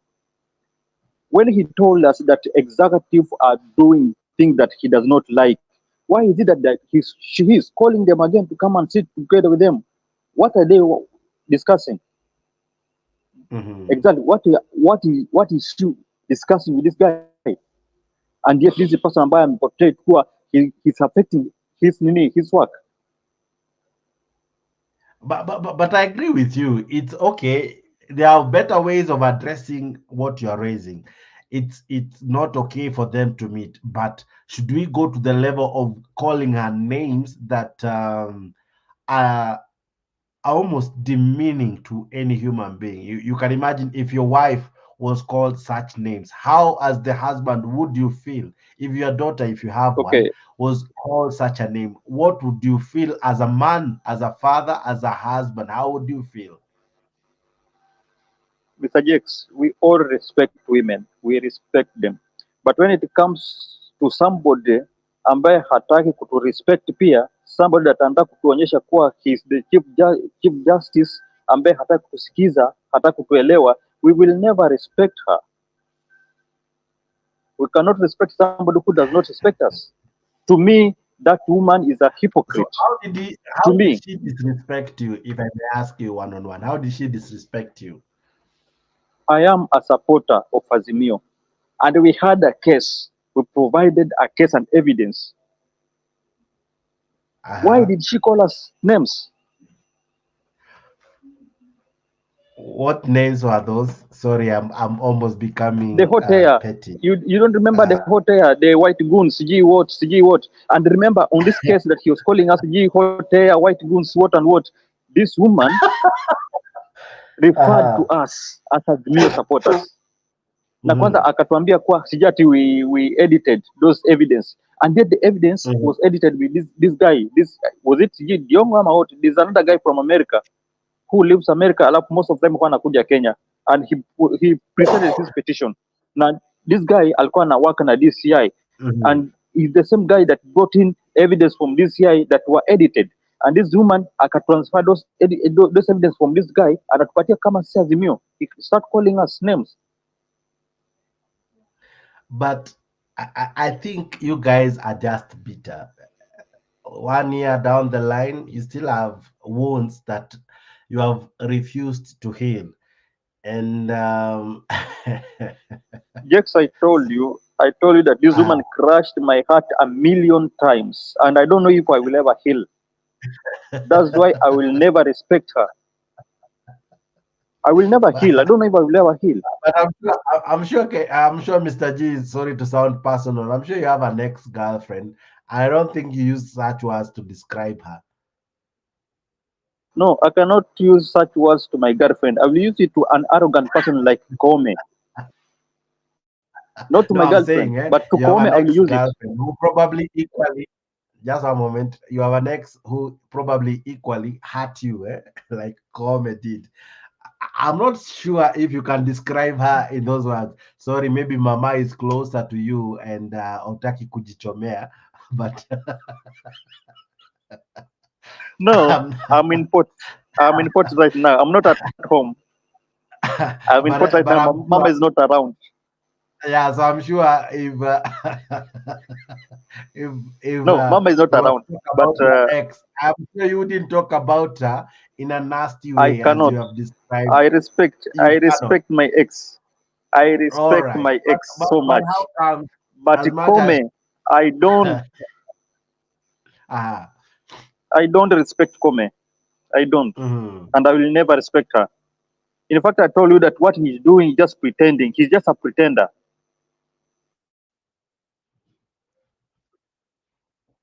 Now, it's one thing to say you don't like Martha Koome. The Supreme Court ruling didn't have one ruling; it had seven, or rather, each judge gave a verdict. They all, in unison, agreed.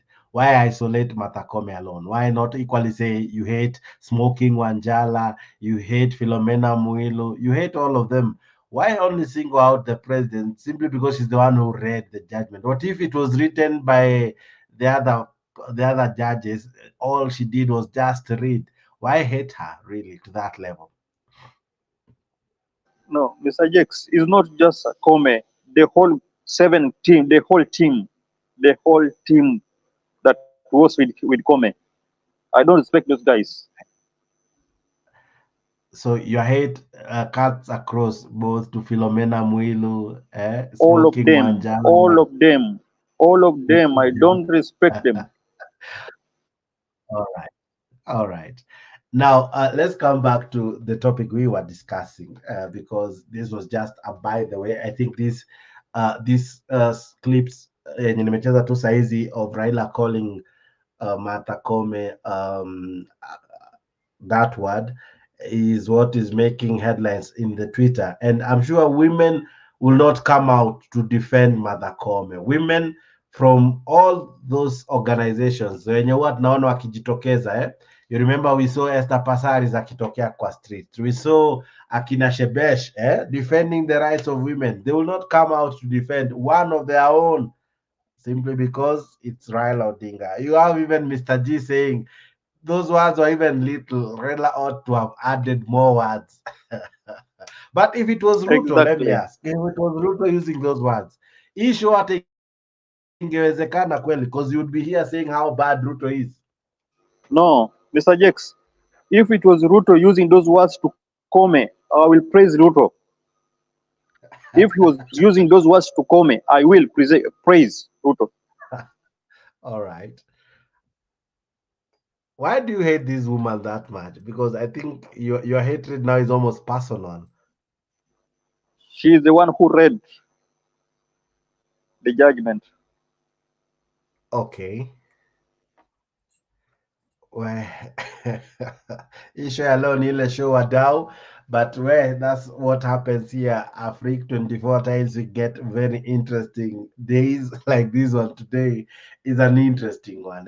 Good year, I see you umebambika yako yote. Asante sana Alex Media, I see you and many. Wow, awesome. Now, can we go back to the show? But I love this fact that you can never talk ill about your ex-girlfriend. I'm sure she's a proud lady wherever she is. Lady so and so, you had a good man in the name of Mr. G. Unfortunately, it wasn't meant to be. I think hiyo tunaweza wrap up hivyo. I hope it's only one. It's not a list. Okay. All right. Sawa. Tuendelee. Why do we have a situation where we are losing our friends in different countries? When he was a DP, he was so close with the Ugandan president. Now that he's the president, he seems to be losing that relationship to the level that we are even sued by Uganda. What makes him lose close friends and partners that he used to have? That is William Ruto. But Jex, I have just told you about William Mhm. Ruto. William Ruto Mhm. is just one guy that happened any advice. He's a know-it-all person. Mhm. Ni mtu ambaye anajifanya anajua kila kitu. He doesn't listen to any advice. And Mhm. going ahead and maybe unapata this mess that is going around, anakosa marafiki, mara East Africa imempeleka yani nini Tanzania, sijui imempeleka wapi. Oh, Mhm. somebody's calling. I think it's Buru calling. Yeah, and I have to ignore it because it affects the show. But go ahead. Yeah, yeah, he's calling, so I don't know. Okay, let me ignore it also. Yeah. Okay, what I was trying to say, Mr. Mburu, is that this guy is a guy that he's a know-it-all person. Ni mtu ambaye, Mhm. okay, another fact is that he purport to be the most educated president in East Africa. You see, sasa anaona hawa watu wengine hawa ni kama hawafai. This is what is this just what is happening to him. He's a guy that is a leader who doesn't know what friendship means. He's a know-it-all person, anataka kudictate any Mhm. person, anataka kudirect in any person without any respect to these people. He doesn't know that these people who Mhm. anatusaidia tukiwa nao pamoja, there's some help that we get from them, but huwa hataki kusikia vitu kama hizo. Yeye anasema anajua vile anafanya. Yeah. Mhm. Now, uh, will us losing this friendship, will it cost our country in terms of these are our partners, these are people we work with? Will when we lose them in terms of the friendship, the closeness that we have with them as a country, does it affect us in any way? Yeah, it affects us. So, we have some of us, we are Mm-hmm. businessmen, and our guys, our clients comes from Tanzania, Uh-huh. some comes from Uganda, and some comes from Southern Sudan. So for instance, kama sahi Mm-hmm. amekosana na those guys, alafu wacha kuleta mizigo zao from Mombasa, they start using Tanzania sport. Already tushapoteza clients. This is what is happening. It Mm-hmm. always affects us. Yeah. All right. Okay. There's this other bit that I want us to look at. When all this began, ilianza na even some of these presidents making some statements that others would say were not good statements. You remember the Tanzanian president one time made a joke that kwa jirani hakuna unga, hakuna stima, anaongea tu Kiingereza. Kidogo kidogo we saw Murkomen make a statement against Rwanda. We saw this the other leader, what do you call him? Forgetting his name, but all the same, the other countries have been making statements seemingly to kind of ridicule William Ruto. What do you make of it? Why is it that the president is working very hard to have other friends, the Wazungu friends, but closer home, he's making, or rather, he's creating kind of a rift between himself and other countries, or rather, other presidents closer home?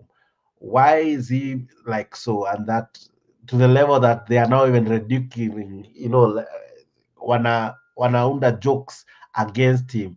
When you tell your neighbor that huyu neighbor wangu hana unga, hana stima, kazi ni kuongea Kiingereza. I think it was mocking William Ruto. That time we had power outage in our country. Many were complaining that a flour in our country was expensive. So why is he finding himself in such a precarious position? Mr. Jakes, Ruto is a puppet to whites. Mm-hmm. He's just a puppet to whites. And to Uh, blacks, most of the time he likes to pretend that he's just somebody. In fact, he always pretend to be a Pan-African, but mm-hmm. he's somebody that hajaelewa the meaning of that word, that he always tend to believe that he's pushing for. This is a guy that I think it was last week but one, when he lied to us openly saying that sija alikuwa anatembea kule nje akitafutia watu kazi. The Google something. The Google something. I don't know if you have passed across that that information. but there's an information that is going around in the media whereby just 2 weeks ama 1 week ago he stood up akatambia yeye anatembea akienda nje just kutafutia watu wa Kenya biashara, kutafutia watu wa Kenya kazi. But wakati anasema hivyo, the second day, the following day, the same place ambayo anasema alienda, wanasema kwa there wanafuta watu kazi kwa sababu ya nini? Wana cut cost. So yeye hapa anadanganya watu kwa ameenda kutafutia watu kazi kule, wale watu wenyewe ambao anasema ameenda kutafuta kazi kule wanakata kazi, wanafuta watu kazi because of wana cut cost. Yeah, so this is a liar, this is a person ambayo is a pretender, and I think our neighbors wamekuja kujua kuwa this is just person who like promising things that he cannot do. So wanaona ni kama he's more of a joker to them. Yeah. All right. And there's this other element when you remember at one point the president was quick to say that he's moving in different countries to seek jobs, which you have said, but we are yet to see that materialize. What could be the challenge? Is it that he talked too early before the materialization of the sentiments, or it was equally, can I use the word that you hate, hot air? Yeah, that's just hot air. You know, Kenyans rise up and they started, in fact, they complained so much of his trips every time, every week, every after 2 days, ametoka, every after 2 days, amenda from another country to another country. So that was just a narrative to tell them that I'm going out just to look for jobs for you people. Just a narrative created, a hot air narrative, yeah. Just at least for wale watu wajenga bwana mfuata wasikie raha. But the guy, he's doing nothing for us. Wakati anatembea kule nje. Nothing, he's doing nothing. All right. Now, you have said rightfully that if we lose our relationship, we might end up losing our exports to these countries. And equally, when we are at loggerheads with these other countries, when Kenya will be in trouble, who will we run to? You know, that's why we are calling for revolution. We are calling for revolution. And you know, Mr. Jakes, for me, I am Azimio supporter. And you know, I have to tell you the truth. I am Azimio supporters, and I believe in that word. And in fact, I advocate this word that people say so every time and then, that Ruto must go. I advocate for that word. The problem is that I can tell you for free that for us Azimio, we don't have that structure that we can use kutoa huyu mtu kwa hiyo kiti. We don't have that structure. Kila wakati tunapiga kelele, tunapiga mdomo, Ruto must go, but we don't have strategy that we can use to remove this guy from that seat. I am an Azimio supporter. Yeah, but I hate Ruto for his policies. I don't like the policies that he's using. That's why I advocate for that word, Ruto must go. But I know for fact we cannot remove Ruto from that seat. It is impossible. But that's why I always tell Raila. Where will he be going to? No, I don't know if you remember how the Sri Lanka's way happened. The president of Sri Lanka, I don't know where he went on. That's where even Ruto must go. We don't know where he will run to. The only thing that we want is for him to leave the seat. Our constitution is clear. If he was to go, the other person who is second in command takes over. So are you better off with Gachagua? Is that what you want to tell us? That is worse. That's why we are calling for revolution. Regardless, whether Ruto goes or not, the second in command becomes the president. Is Gachagua the person you guys feel you can work with? No, we cannot be safe in the hands of Gachagua. Because Gachagua is more worse than even Ruto. Gachagua is more worse than Ruto. Only be the president for 90 days is Wetangula. Papa Waroma, would you be okay? Remember, Jakes, what we are calling for is this regime to be taken out. Na polisi wachukue, jeshi wachukue, military, they should take over. But these other things, Gachagua will have suspended our constitution. What? If that was to happen, it means our constitution will be suspended, correct? But it's better we suspend the constitution. It's better we suspend it and create a new Kenya than living in this world whereby everything is a mess. Really? Are we even there really? Because is it that bad? We cannot reach there. we Are you cannot reach saying that. That's why I told you, so Jex. because your candidate didn't win? Or Mhm. You're saying Go ahead. Are you saying there's so something that you're simply saying. My because your candidate. candidate didn't win? No, what I'm saying is that we need Mhm. revolution in this country, and the revolution is to sweep out every person that we don't believe in their policies, and this is a UDA regime. But remember, I told you, Jex, that I am an Azimio supporter. But for us as Azimio, we don't have strategy to remove these people. We don't have that Even strategy to remove these people. even if you remove them, how will it make any Azimio leader be a president or lead the country? How? Even if we were to, let's take in point what you're saying is true. How will it make any other leader be president if that was to happen? How? Will we use No, Kienyeji way you or know what happens. No, we don't use what Kenyaji mode way. will we be using? What happens after military taking over? There is a period of time that the military takes over, and then we go back to election. It's not that the Azimio takes over from Um, from the revolution. so according to you, it can only be okay if we go back to elections, all right? Now, what would Exactly. happen We go if back to we election go and to we choose the elections? right people. Because nothing bars William Ruto from contending. What what if he still wins despite the military and everyone else helping? What You if know, he still wins? Jex, Will you still call for more revolution since your candidate will not still have no, won? we cannot call for more revolution. You know what I'm saying is, even right now, Mr. Jex, let me tell you the truth. Even right now, if Ruto Mhm. anaamuka leo asubuhi ama anaamuka kesho asubuhi, anaye aseme acha tufungue saba na tuone mwana alishinda, and then nipate kwa ukweli Ruto alitushinda, mimi sitakuwa na shida na Ruto. I will leave him aende aongoze Kenya, hata akitupeleka msituni atupeleke, lakini bora nimethibitisha kuwa alitushinda. But what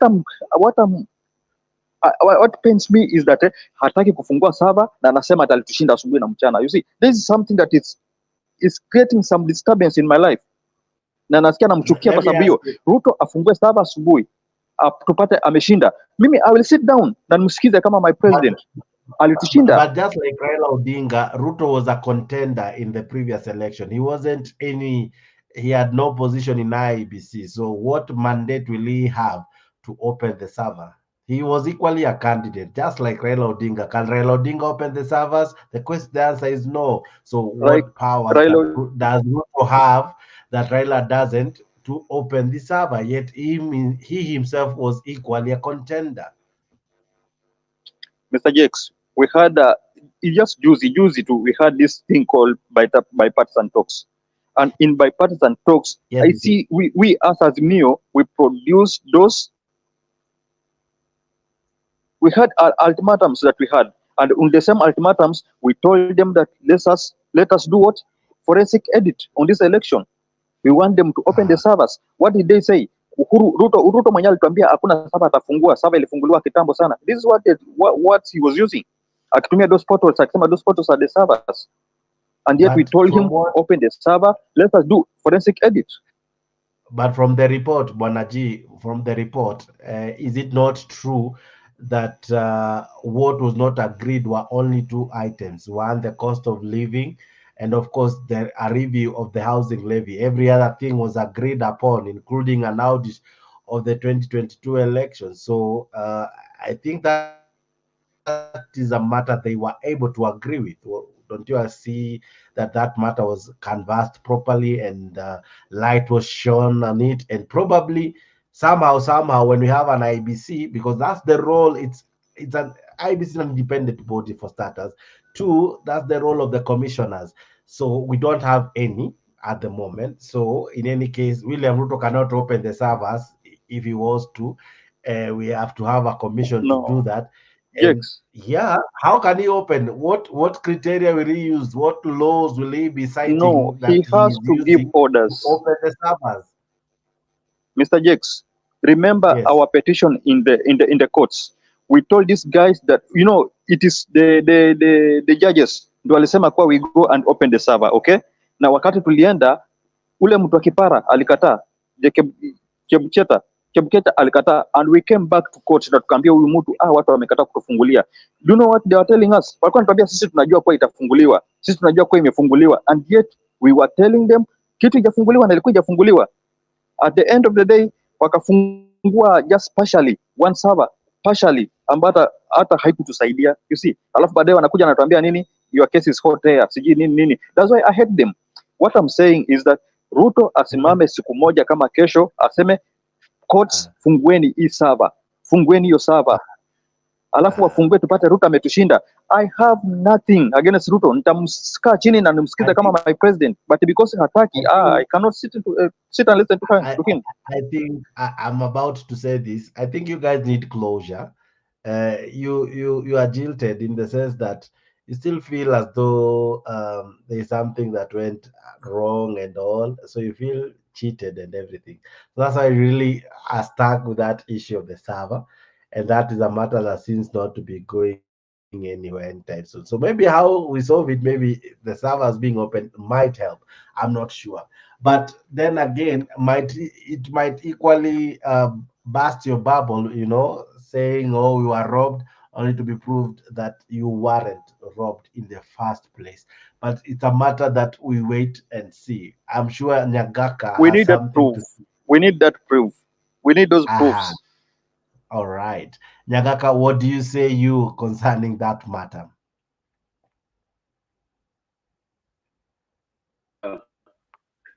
Jex, Yes, sir. kama wewe ndio tutasaidia sana. The servers were open. They were open.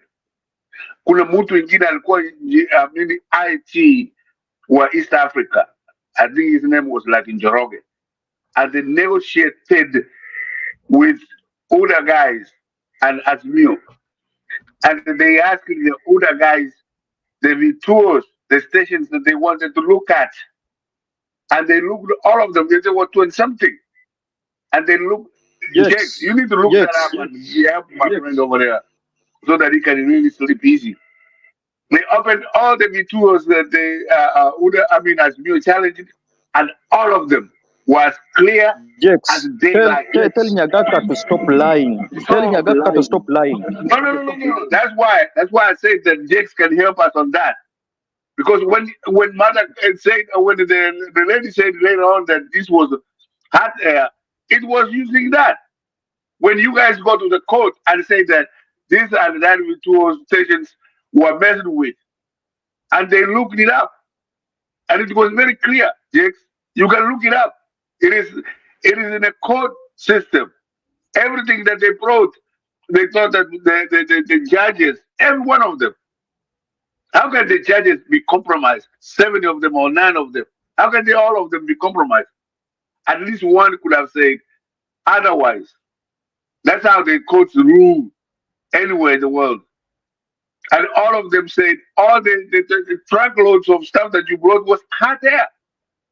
How can you go somewhere and sit down and assume that everything that you bring will be taken?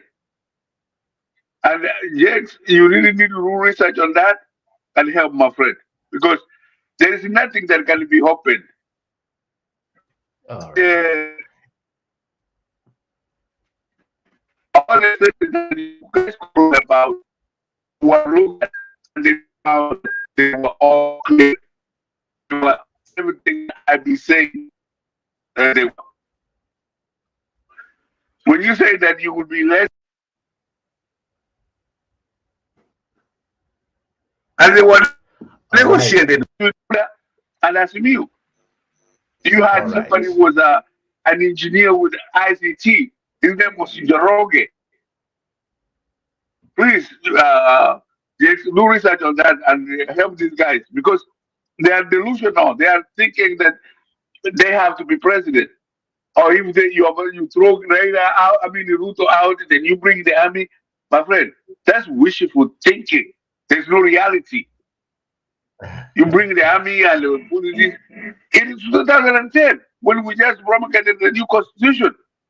And the constitution, it was fought over 30 years or so. And they was just signed in 2010. And if this guy leaves, The other guy who would be there would be Gashawa. So if you follow Raila, follow him to anywhere you want, but not to be president of my country, Ah, of Kenya. And I all right. say very clearly, Yes. and you Mr. can look G, it up, Mr. G, what do and you you think? played it yes. Yeah. You said you played it yesterday. Maraga sought audience with Kenyatta. Was she a prostitute? And Kenyatta refused. Kenyatta refused to even hire the people that were hired by the Judicial Commission. And like I told you last night, we understand very free watu wengine kutoka Kisii kwa sababu he never wanted to hire those 6 because 2 of them were from Kisii, and we know that. So the wish were Yes. thinking that Kenyatta, Ruto will leave and this and that. Ruto is not going anywhere. He's going to win 2027 hands down. Because this guy Yes, yes, catching yes, Yes. out yes. the teachers, I mean the Kenya women, River, calling them names. sorry, not Kenya River. Yes, Jex, yes, tell Mr. G, Nyagaka to work on try his to mic. remember. Just tell Nyagaka to work on his mic, aongee kitu tunasikia. You know, I'm not getting even what he's talking about. Napata tu kimoja sijui Njoroge mara nini, mic yake iko poa. Nyagaka, work on your mic tukusikie unasema nini. Okay. Nilikuwa nazungumza kitaa sana. Sasa unanisikia? Nakusikia Hello? lakini toa hiyo, ongea tu, use normal speaker. Toa hiyo kitu manake ni kelele mingi sikusikii. Yeah, just mute the TV. Okay. No, the TV is muted. The TV is even off. Like All I right. was talking too loud. Maybe ndio hapo nisikia. Lakini Okay. nilisema there was the court when we went to court. Yeah, your mama. The ODM people requested that so many vituals stations be opened because the numbers that were there were different from the numbers that went to IBC. Every one of them was clearly what was in IBC was what was in the vituals. So there's no other, servers to be open. And the constitution we just promulgated says that if this president is incapacitated or you say it's a thief or whatever, it is the vice president to take over. This wishful thinking of the military and all this other stuff. It's just that wishful thinking. The military has no capacity to be in the politics, not in Kenya. So let me be very clear with you, my friend. Raila will never be president of Kenya. You can follow him all day, all night. Raila will never be president. We wish he will never. But if he wins 2007, we want to tunajua Kijalu, congratulate Owado. He did not. And that's over. Life continues. It is not the end of the world that this guy loses or this guy wins, whatever. We wish you the best. We didn't mess up, my friend, all the time. Mhm. Right now should be the time to focus on IBC. But are they there? No. They are following whatever Ruto is doing. They are following. And who said that you should not? The finance bill was passed when the ODM people left. I mean, members of parliament left, 90 of them. So what point are you making? It's very, very clear. Ruto is going to be there for a long time, up to 2032. He will not change that constitution where he can serve even more longer time. No, we support him fully, but we support him from 2022 to 2032. Period. Na ule ataendelea kama ni Gachagua nani, we'll follow them. Na mzee Moi, Raila akishinda ashinde, but we cannot go after election. You guys are coming up with all kinds of ideas of how to do away with Ruto. No, we just won the elections. We're building houses. We're doing everything that we could to make sure that 2027 we win. Na huyu mzee akiendelea kutusu wanawake namna hii, so be it. We will All never, right. he will never be a president of Jex, Kenya when he's doing this. Jex, Thank you. I'm All right. sorry. You can hear me now. Yeah. Now, yes, Mr. G, I am sure you have a Jakes, there's a rebuttal. country. There's a country. I think it was Gabon, or there's a country just from Western Africa, which had recent election, and after election, the military took over. And the first thing they did, they just opened the server. After opening the server, they found out that the person that was declared that he had won the election, he just got less than that 5%. And the person that they pronounced that he lost the vote, the election, he was the one getting even more than 70%. I don't know if you remember that.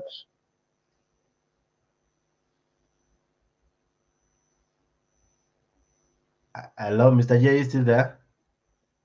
Yeah, Mr. Jakes, I don't know if you remember that story. Uh-huh. Just in Western Africa. Yeah, there's a country in Western Africa. They had election just previous months, just few months ago. And after having that election, they pronounced that the sitting president has won the election. After winning the election, the military were not happy with outcomes. They decided to take over. After taking over, the first thing they did is just to open the server. After opening the server, they found out that the opposition leader, who was declared the second, he had won the election with more than 70%. And the president who they That have is very declared that true. he won the election. That is very true. We saw that. Yeah, that's why I'm But saying that even once you can use that way. Kenya, my friend G, my friend, Kenya is different. When you guys accepted to go to court, we went to court, and whatever was open, you pointed out about Vituo Kama 25, 26. All of them, you pointed them out. How can you use that example of West Africa, how they changed it? When you pointed out the Vituos, and all of them were clearly the same numbers. It was in IPC. That's the day and night. Penny, they were not the same. Penny, those vituals that you are talking about, we find a lot of irregularities. Even the Form 34A, Book 2, was used on the same vituals. And yet it's Chebukati himself who told us that we should not use the Form 34A, Book 2. But in the same vitual that we're talking about, the forms were used. So I don't know what you're talking about, Mr. Penny. All right. I want us to come to more recent news. Now, because we cannot change the past, we cannot. Even if we wish to, we cannot. All right. Now, there's a matter that has been happening. Now, today was the second time, or I think the third time this is happening. It happened in Busia. We said it's because of Otuoma. Now, today it happened, and they said it's because of Fort Kenya. I'm talking about the constant disruption of Raila's meeting. The other day we saw people with machete, people with rungus. I'll be playing that just now. But this happened today. This was the meeting in Bungoma, and Raila Odinga's meeting was halted for some minutes, or at least some few minutes, because of this. Mkutano wa chama cha ODM huko Bungoma uliohudhuriwa na kinara wa chama hicho Raila Odinga ulitatizwa kwa muda baada ya makabiliano ya vijana wa Azimio na wale wanaodaiwa kuunga mkono Ford Kenya katika uwanja wa Posta mjini Bungoma. Kinara wa chama hicho Raila Odinga amekuwa akiendesha shughuli za usajili wa wanachama katika eneo hilo la magharibi ya Kenya. Baada ya mkutano na wajumbe wa chama cha chungwa katika kaunti ya Bungoma, Raila Odinga aliandamana na viongozi wengine hadi uwanja wa Posta ambapo walikuwa na mkutano wa hadhara. Hata hivyo, mkutano huo ulisitishwa kwa dakika chache baada ya vijana wa pande mbili hasimu kukabiliana. Mkutano huo hata hivyo uliendelea hapo baadaye, na Raila Odinga alimtaka Rais William Ruto kuacha kuhujumu uhuru wa mahakama. Nasema njoo sisi tuongee. Sasa nasema mimi nakubali sasa. Tuende kwa pamoja, tukae pamoja. Bwana, hiyo hatutaki bwana. Wewe simama imara bila ulisema ati mahakama iko independent. Mahakama inatoa uamuzi kulingana na sheria na katiba ambayo iko pale.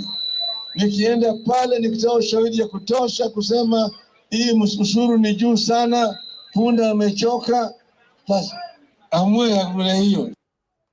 Like Roblox, the All sandbox right. allows you to build your All own right. 3D.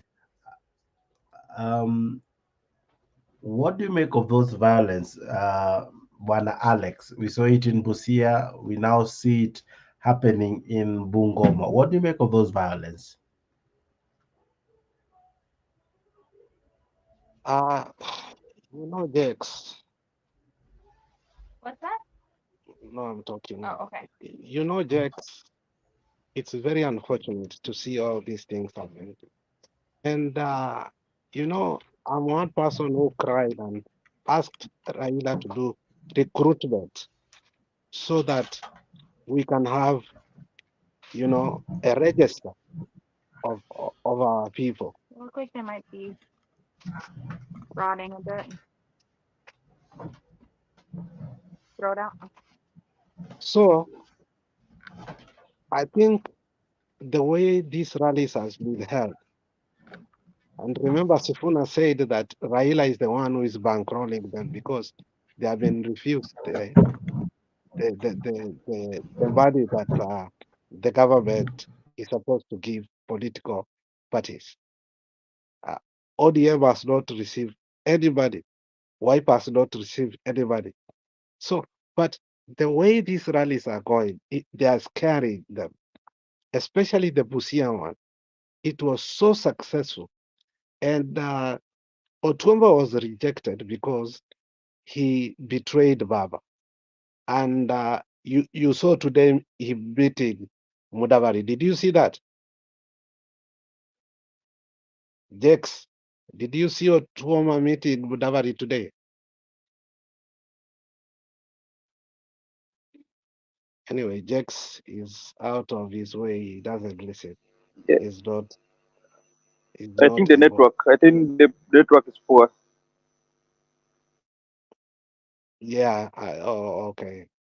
So today you saw Otuoma meeting Mudavadi, and the reason he did that is because ODM rejected him, and the people of ODM said they are not going to re-elect him no matter what. And they spoke about nomination, and they told Baba nomination should be done within the county. Now, when we went to Vihiga, again, it was so successful that the way they said is that this is Mudavadi area. Mudavadi got no MCA. The governor is ODM. The senator Otosi is ODM. The women rep is ODM. So they portrayed a picture that Mudavadi is a useless man. Now, when they went to Bungoma today, Raila gave a very good speech about how the liberation started in in uh, in Bungoma, where the guy was Diniam Sambwa, he went to Mount Elgon, he prayed, and he was shown that wazungu lazima watoke Kenya. And he gave the giants that have come from that area, and how he worked with them and he respected them. More especially Masinde Muliro and Kijana Wamalo. And he praised Kijana Wamalo very well.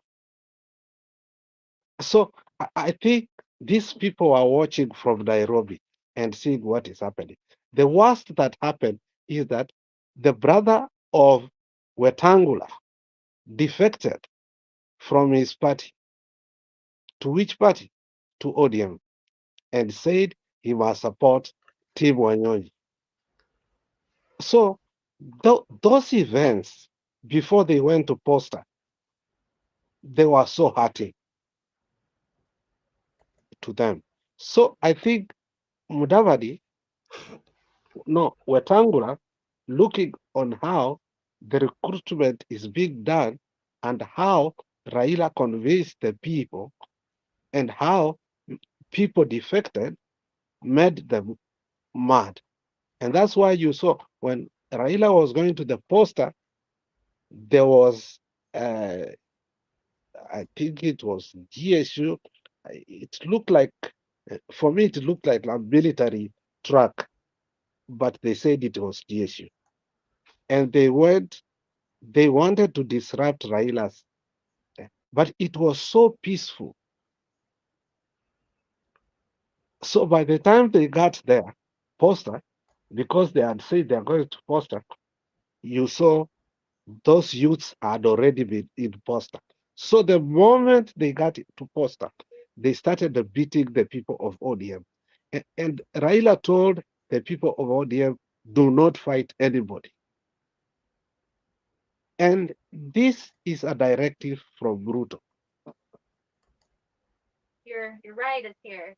So Uh, Ruto was in Nandi.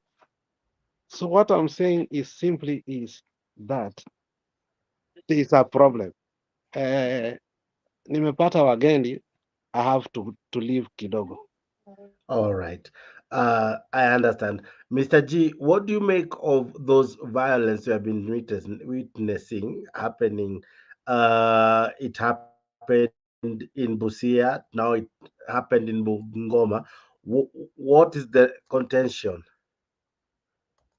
Okay, Jex, I may just comment on Busia because on Bungoma today I have been so busy. At Sijon that clip, I don't know how it happened, but I can agree with what Alex is saying because in every this mess and Sarakas is just coming from people from UDA. Like in Busia, let me comment on what happened in Busia. In Busia, this was in Busia or it was in Bungoma? This was in Busia. Yeah, in Busia. In Busia, many times since the time we started maandamano, governor who is Otuoma amekuwa akipinga maandamano. He's an ODM person. He was voted in by ODM, but he's a guy that has been opposing our maandamano, and he has been working with Ruto. This is a guy that formed those goons, those gang, the goons who wanted even to kill me, Oparanya. Why? Because they were undermining, and this guy doesn't want undermining. Another thing, Okoma destroyed those small vibanda ya mama mboga, aliziangusha zote, and he did not have and he didn't have that formidable structure to sit down with these people na aweze kuwa relocate.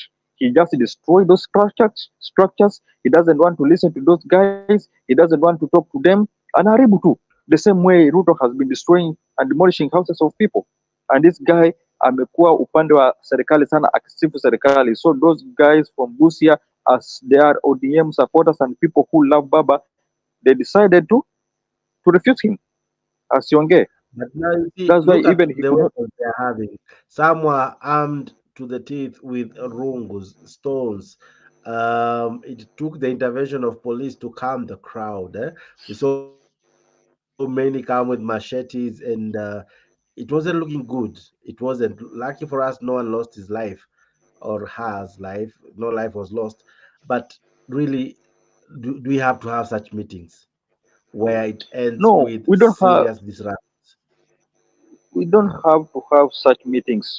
We always love peace. We don't love chaos. The problem is that these people they create some goons to destroy the meeting. This guy who is Otoma, when he was in Malaba, and when he was in Malaba, he was heckled. And when he went back to Teso, he was also heckled again. So for me, I think that he just called his people, he just called his goons to come and destroy that meeting so that he may not pass through humiliation that was going to happen. Because he knew even Busia is his town, his hometown, he was going to be humiliated. So he decided to call his team to come and distract that meeting so that it may end prematurely. Ndo baba asiongee, ndo sasa wasiweze kupata that chance to humiliate him, but he did not Uh, succeed with his plans. uh-huh. It's not that we lack Now, we love chaos. No, we don't love that mm, chaos. but when you look at it, it is happening 2 days in a row. Is it that it's so difficult to have a peaceful meeting in some regions in our country, especially if they are led from audience angle? No, the problem is that the country is divided. The Uh, country is divided. That's why I was telling you, Mr. Jex, that for Ruto to come out clear and to come out clean, amwe tu hii mambo ya saba, a force serikali, a force judiciary wafungue those servers, tuone nani alishinda. Kama ni alishinda, atakuwa na peace. I'm telling you, But Jex, sasa Kenya is divided. Bungoma na At Saba zinaingiliana wapi bwana G? Bungoma is a UDA. Bungoma voted for UDA. Mm. You see, Bungoma voted for UDA. Baba is an Azimio supporter. He went there to encourage those people to join ODM. Nakumbuka watu wa Azimio wamekuwa wakipinga hii serikali. Obvious, hakungekuwa na peace because the country is divided. Kila mtu anachukia another side. Another guy anachukia the other side. So wakikutana, obvious kutakuwa na fracas. That's why I'm telling to put this thing to a stop. It's just for Ruto to come out clear na tujue kabisa mshindi ni nani. Wache mwana alishinda aongoze. That is the only solution that we can find. But tukisema tutaendelea kuwa divided hivi ndio itakuwa kila siku, tutakuwa na fujo kila siku, kila mahali tunaenda. Bungoma is an UDA supporter. They voted for Baba. UDA is with the Wetangula. Wetangula is the kingpin of Bungoma. So obviously Azimio wakienda pale wakiongea vibaya, wale watu watakasirika. Na watu wa UDA wakikuja kwetu wakaongea vibaya, pia sisi tutakasirika because there is that bitterness between us. Sisi bado hatuja heal. You know, there's something I told you. Chebukati crushed our heart. We are still bitter. Bado tuko na that pain. So obvious, expect kwa kutakuwa na peace kila wakati mpaka to heal. That day tutahil ndio tutakuwa na peace. So obvious tukikutana, mimi nimekasirika, ule amekasirika, faraka zitatokea. Lakini sasa mnapigana kwa nini pande zenyu? Because some of those places are termed as ODM stronghold. Busia is not a UDA stronghold. So why fight in Busia? No, Busia, we had goons who attacked people. And these goons, I connect them and relate them with Otoma. Because it is Otoma who have been using those goons. Yeah, so I relate them with Otoma. Otoma anafanya kazi and he supports this guy. He supports Ruto. That's why we are relating them. It was so bad. I don't know. There's a guy, I think that clip you are the one who sent me, of a guy with a panga, with a machete. Exactly. He looked ready to strike. He seemed to be ready to strike anyone who came his way. Why do we have such intolerance? As much as Sava and all you are talking about are concerned, should we reach that level that we are ready to kill? We are not allowed to do what we are seeing here happening, you see. But Jex, I sent that clip that you may just see and read the mood. Look at that guy who had the panga. Alikuwa anapita mbele ya polisi. Mbona polisi wakumpiga? Because the guy had a machete. Na mwingine alikuwa na rungu, and they were passing just mbele ya polisi wakicheka, na polisi wanaangalia tu, wanapita wakizunguka because these people have been working with the police, even though police walijaribu to stop the Garcia. But to me, I still relate these guys with Otoma because Otoma ndiye amekuwa akifanya kazi na hao watu. Ingekuwa hao watu ni wakora kabisa ukweli, hata mmoja angekuwa amepigwa risasi na polisi. Police had guns at that place. Mtu anatembea na panga anataka kukata mtu, polisi wanaangalia tu. Why? They knew each other. Wanajua vizuri sana. This is the team that works for Otoma. But it also means that ODM does not control the region fully as many would perceive. That also can be true because if it didn't have supporters, it don't have such opposition. What do you think? Data? Sijapata hiyo swali vizuri. Kuna watu tayari walikuwa wamejitokeza wa the other side, those who are not supporting ODM. So it means that truly that ODM does not control the entire region as they might rightfully say. Yes. Look at the percent. How many people came out with machete? Almost 10 people. It was 10 or 20. After less than 20. Look at that group. And look at the percent of those people who came out with machete, with the rungos. They are just goons bought by Mr. Nini, by Otoma. Less than 20 people. So the ones who came with goons, if I understand you correctly, did they come to beat supporters of Otoma or those who don't support Otoma? Because if anything, the meeting was Baba's meeting, right? It wasn't Otoma's meeting. So why have the machetes in such a meeting? What was the reason behind? What's the reasoning behind it? There's something I told you, yes, but I think haujapata. When Otoma was in Malaba, he was heckled. And when he came to Teso, he was heckled. Now Busia, it is his hometown. Nahua akona guns in his hometown in Busia. So he wanted this meeting in Busia to end prematurely so that as you were ashamed because he knew that he will be heckled. That's why he called his goons to come. Whether kuangalia goons walikuja wakatule alikuwa ameitwa akuje a verify his nini his card. Na wakati alimaliza tu kuverify yeye, alafu the MP of Matayos akaja, hata MP wa Matayos akaja maliza, the goons wakaanza. You see, so these people came earlier and they wanted this meeting to end prematurely. Why? Because huyu jamaa alikuwa hataki humiliation. Tell watu walikuwa wanapiga makelele, watu walikuwa hataki kumsikia. So it was a planned deal. But because of that, Baba na watu wake wakashinda. But the plan was to end the meeting prematurely. All right. Now, this one I think was today in Poster Grounds. Just before Raila addressed the crowd, you saw what happened. There was heavy security, there was people running helter skelter here and there, and it wasn't looking so well. Penyagaka, what do you make of this constant violence witnessed in Raila's meeting?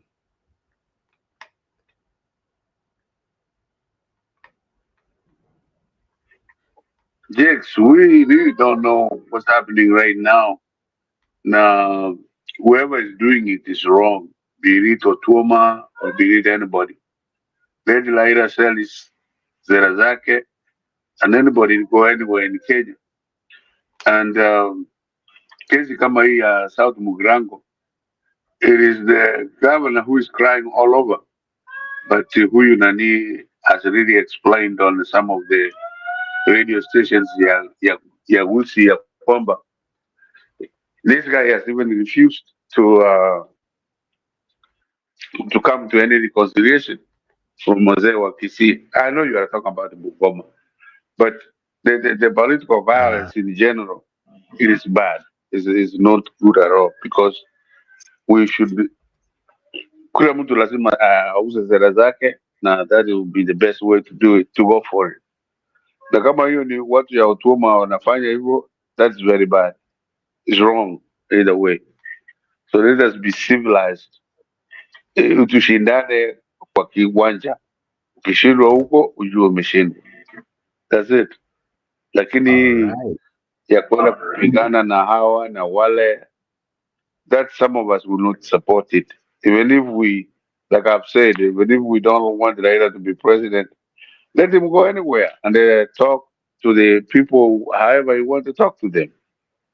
But kumshuria na kuleta vujo, that is not a direction of civilization. That is a direction of backwardness. And that, my friend Jakes, will not, some of us will not tolerate it. Even if we are on the other side, we will not tolerate it. Let it be known what is happening. Now, if you were in the open, na vile nimesema huyu nani wa Kisii, why could he refuse Kinongeri and very senior people from Kisii, bringing them together not to have the fights that they are having? That is completely wrong, which means then he's the one sponsoring those. But he can go to Migori, he can go to anywhere and cry that Nani Osoro amempiga. Now Osoro is explaining that he doesn't even own a AK-47. He doesn't know what a AK-47 look like. Wameandika statements kwa polisi, let's see what happens. Na hii ya Bungoma, Vihiga, it is completely wrong. Let the former prime minister hold his peaceful meetings, let him compete kwa kiwanja. That's all I can say, James. All right, guys, I have like 4 minutes to wrap the show. Let me begin with you, Mr. G. Moving forward, what needs to happen, because somehow such tensions are not necessary for the country. How can we cure these temperatures rising and this bad blood between either supporters of one team and the other? Because we equally saw this in Kisii, as Nyagaka is explaining, between Arati and Osoro. Now we have seen it in Busia. We today had it in Bungoma. Luckily, so far, no one has lost their lives, but who knows what would happen tomorrow? Do we really need to have such form of fierce contestation that we almost go to the level of going up in arms? Uh, we are so intolerant. We come to the meetings with machetes, with rungus. Do we really need to go to that level? And how can we cure it? How can we bring this to an end? Jex, the problem is that some of us, we are not healed. And because of that, it is as if we are going back to an early campaign. You see, kama sahi, what is happening, even though we are calling for people to register with ODM, but it is as if we are going for an early campaign. Why? This is all happening because we are not satisfied with what happened. Bado hatujatosheka, hatujapata full information of what happened. So we feel like tulikuwa short change. And now there's still that bitterness in us. There's still that bitterness, that unsatisfied, and we are not satisfied with what we got. So what I can say is that is either these people, they just decide, the only thing that can save us is coming out true and coming out transparent. When we become transparent, always what is happening, and we'll come out healed. Say we are not healed because of what we expected, and we got what we did not expect. So when you see these things happening, it's just because people, most of them, kwanza hawana kazi.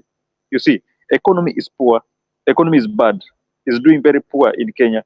Most of our businesses are closing, people are losing jobs. So there's some bitterness and hatred wako wamekasirika because of things that are happening in Kenya. That's why you're seeing these things, and to stop it ni mpaka to cool down.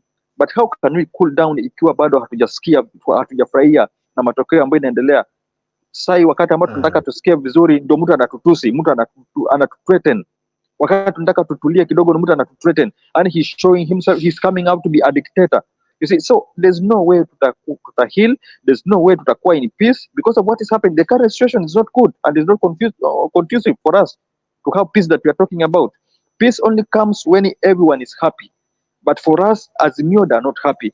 Other people from UDA, they're also not happy. And there's that bitterness, and people are losing jobs. Kila siku. Money inaendelea kukosa that value every day, every time, and then sahi ukipewa 1,000 hata iwezi kukusaidia. So there is that bitterness in people that cannot be changed and cannot be removed until we come out and know exactly what is really happening. All right. Kenya Rebel, what do you make of the violence we have witnessed in Busia, today in Bungoma? Just last week it was in Kisii. What do you make of this arising violence when we are having meetings? Jakes, can you hear me? Hello? What have you done to your sound? God. I can hear you, but I don't know what you have done to your voice. Anyway, what I wanted to say is this, as a mere terrorist, wherever they go, it's just violence after violence. These people are terrorists. What have you done to your voice? Mr. Jakes. What have you done to your voice? We can't hear you properly. It sounds like a child.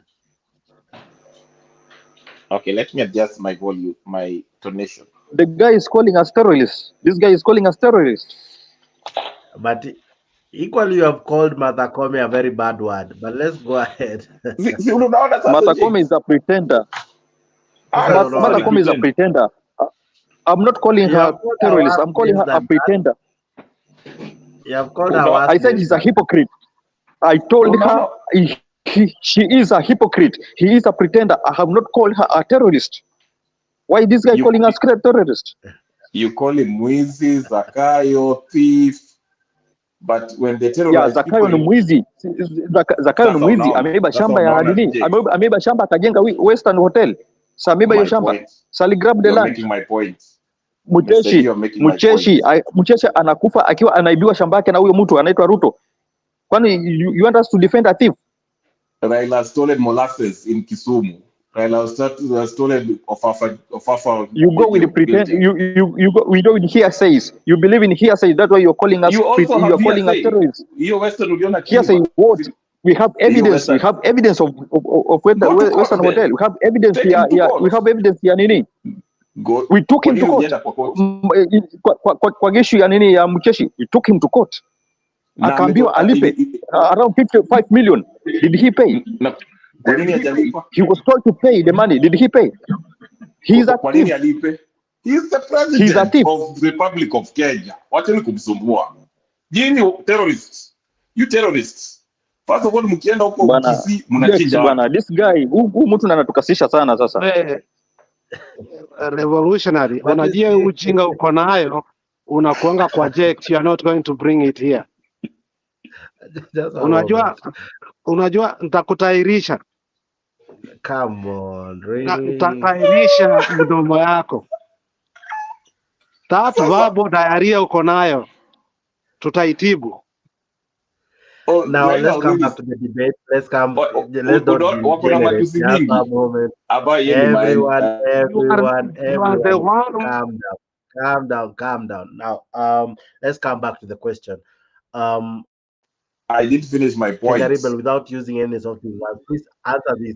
Why do we have violence in these meetings? We saw it in Kisii, saw it in Bungoma, saw it in Busia. Without using any verbal words, why are we so intolerant? Why do you allow this guy to call us terrorists every day? Alex, can you go to sleep? No. It is past your bedtime. I've made my ruling. Don't call us terrorists. After I have to go to sleep. You are calling us terrorists. Everybody. What's good for the gander is good for the goose. I sat here, I listened to you guys abuse Martha Koome. Equally, I've sat here, I've had you guys abuse Azimio supporters. So it's fair. It's very fair. Because what's good for the gander is good for the goose. It's good for the Oganda. Yes. Exactly. My question to you, why do we it's fair, it's very fair. Because you have equally called Martha Koome very harsh names, and you say it's because you hate her. Fair enough. Kenya Rebel equally has his sentiments, probably because he hates the other side. So I cannot really siphon what to love, what to hate, if that's what you guys choose to do. So what I can do is only ask you to participate in the debate by the questions I'm asking you. Why do we have this intolerance in these meetings? Yes, thank you very much, Jakes. You know, I've been noticing that this Azimio side wako na asira ya mkizi. They are so threatened by other political parties. They know, what is that guy? That is CS1 in your technology anaitwa nani huyo Owalo and that young man are making inroads in Nyanza province. Walienda wakachoma ofisi ya UDA, wakafanya nini? Orenga nasema wachape watu nini? Even Raila is saying wachape watu. These people are intolerant. They are violent. Hata ukiona Raila akiongea, he's very violent. Hata waone hapa. Mtu anaongea unamtolea point anakuambia sijui atakutahiri sijui nini. Because they cannot stand. Wako na hasira mbaya. Demonic hasira. Yeah. So this is why wherever they go, ni matusi na vita. Anyway. All right. Thank you, Jay. Nyagaka, why these constant fights? Why is it even necessary? Why this intolerance? Can't we have sober debate and conversation? Can't you allow your opponent? You don't have to agree. I don't have to agree with Mr. G, but I should allow Mr. G have his say. Why do we have this level of intolerance? Jakes, that's why I said earlier that let everybody talk in Kenya as anybody else, not destroying anybody, anything, or using bad words. But human energy, vita, and all this, some of us will not even comprehend what that is. So, wacha kila mtu azungumze ile anataka, and it's open. The democracy that we wanted to bring with the Constitution of 2010 should really preach peace, not negative or tribal ideologies and fights that don't make sense at all. So we are calling for peace, not former prime minister anataka kwenda huko Western yasungumuse, let it be. So that is all I can say. And it's not necessarily a good idea kupigana na kufanya hii na hile. That is not what we call for. We call for peace na ule shida aele. Vile nasema 17, some of us will be the first one to congratulate him. Asa najua kijaluo kidogo, I'll call him in Zulu. They came here with my friend Ogwai. Ogwai looked me up and I shook his hands and talked very well to him. Lakini, the intolerance is what some of us will not go for. Thank you, Jex. All right. Na show ni mzuri. Na let us Jex, can I do something? Yes, please do. Please do. Okay, Yes, you know, I just wanted to address our viewers. You know, in politics, you don't have permanent enemies. And when they see us, tunakorofishana na rebel, wasifikia sisi ni enemies. We are not enemies. We are just friends. We just tumekosa tu kuelewana in ideology. But rebel is my closer friend. He's a good friend. But sometimes when I look at him as a fake friend because of calling us terrorists. But he's just a friend. So msione tunaongea hapa mkafika tunapigana. No. We are friends, and that is how politics is. And that's what I'm advocating for. That we can disagree because we really truly disagree here. But do we need to use machete? Because that guy with the panga, if angekata mtu jana, really, was it necessary? No, we don't to have such good weapons? We don't have to use machete. That's why I told you it is wrong to use machete. We don't have to fight people. We don't have to fight people. Okay, for me, mimi sipendi Kome kwa sababu hakutaka kusikiza kesi yetu, and I just hate her because sijai heal from the shock that I experienced. Sijai heal. But I'm sure you wouldn't wish her. Would you wish her harm to that level? I cannot wish her to die. I will never wish Kome to die, but always she's a hypocrite to me. She is a hypocrite. I don't love her. I don't like her, but I cannot wish her to die. But I will never call her a terrorist, but I will call her hypocrite. But huyu rafiki yangu huyu aacha kutuita terrorist kila wakati. Terrorist is a wrong word. It's a wrong name. All right. Well, Kenya Rebel, my final question to you guys would be this. At times we see these meetings, zinaanzanga tu hivi, and then eventually when life will be lost, they'll blame someone who was not even in that function, you know. So far, today they blamed Fort Kenya. Yesterday they blamed intolerance to Otuoma. What will happen if this was to happen in maybe what is perceived to be an UDA stronghold? Will they not say this is the president fighting them? Yes, you saw Oscar Sudi was also terrorizing some people by taking their land and unlawfully. I don't know if you saw that. Yeah. So, there's some elements in Wasingishu that are also terrorists, but Azimio are the biggest terrorists. So, because they injure people, they have been killing a lot of it. You know, sometimes I cry when I see people just getting stoned. Just the level of violence. You have a way of really making Mr. G very angry. Eh? the big terrorist. He's the bigger terrorist here. I have to go. And he's terrorizing my peace. He's terrorizing my peace. He's terrorizing your peace. With violence. Nice seeing you. Like Mr. G said, we are friends. We just make it fun. We have to. Sometimes we pack our temperature here in the Duke over. Say hi to Mnyagaka. Tutaonana kesho. All right. Okay. Your closing remarks, even as you leave? Oh, shall I leave? Your closing remarks, Mr. G? My closing remarks, I love my viewers. I love you guys. Continue subscribing to our Africa 24, and I think you'll have something good. Hiyo mambo mengine tunaongea, hiyo ni siasa yetu, tunapiga kelele, msiweke kwa roho. Ujue kuna mkora mmoja kule Wasingisho alituambia usiweke siasa kwa roho, na ni mkora kweli, kwa sababu aliibia watoto wa shule pesa. So ukiweka kwa roho utaumia sana. For us tumeumia mpaka sasa tumeshindwa kuheal kwa sababu tuliweka kwa roho. So you guys, our viewers, msiweke kwa roho sana hii maneno. All right. Penyagaka.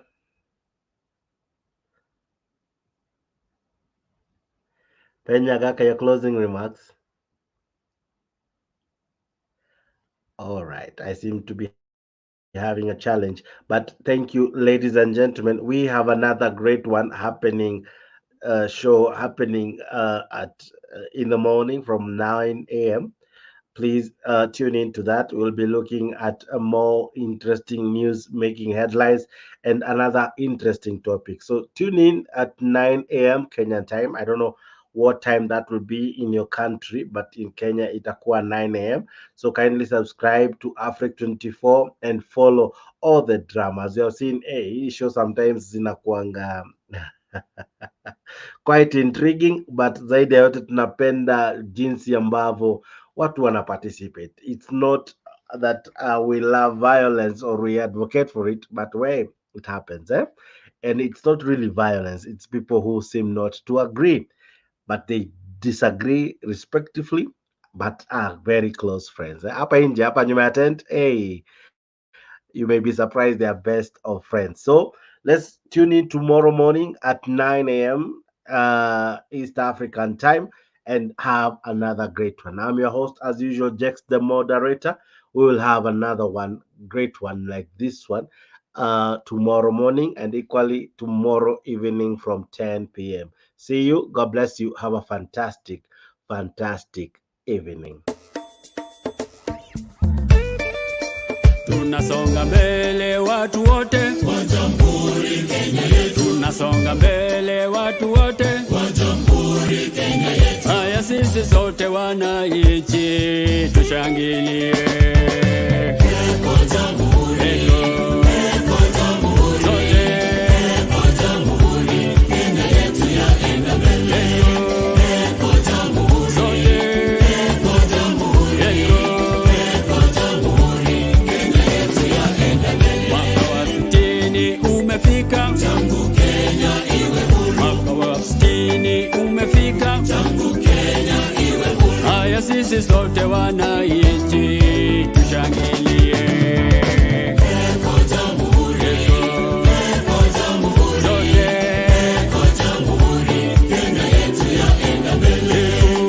Eko Jamhuri, sote eko Jamhuri, eko Jamhuri Kenya yetu yaenda mbele. Kweli twaenda mbio, Kenya yaenda mbele. Kwa elimu twaenda mbele, matibabuni twaenda mbele, viwandani twaenda mbele, na mashambani twaenda mbele. Eko Jamhuri, sote eko Jamhuri, eko Jamhuri Kenya yetu yaenda mbele. Eko Jamhuri, eko Jamhuri, sote eko Jamhuri Kenya yetu yaenda mbele.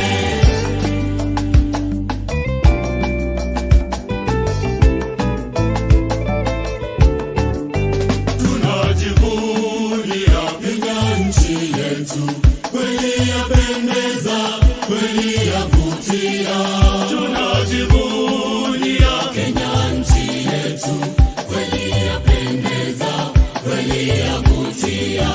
Kenya nchi yangu nitaitoloza, nitailinda maishani mwangu. Kenya nchi yangu nitaitoloza, nitailinda maishani mwangu. Ziwa la Victoria linaunganisha Kenya na Uganda, Kenya na Tanzania. Fika Mombasa, mito wa bahari, ogelea maji, jua tamu kuota. Kenya nchi yangu nitaitoloza, nitailinda maishani mwangu. Kenya nchi yangu nitaitoloza, nitailinda maishani mwangu.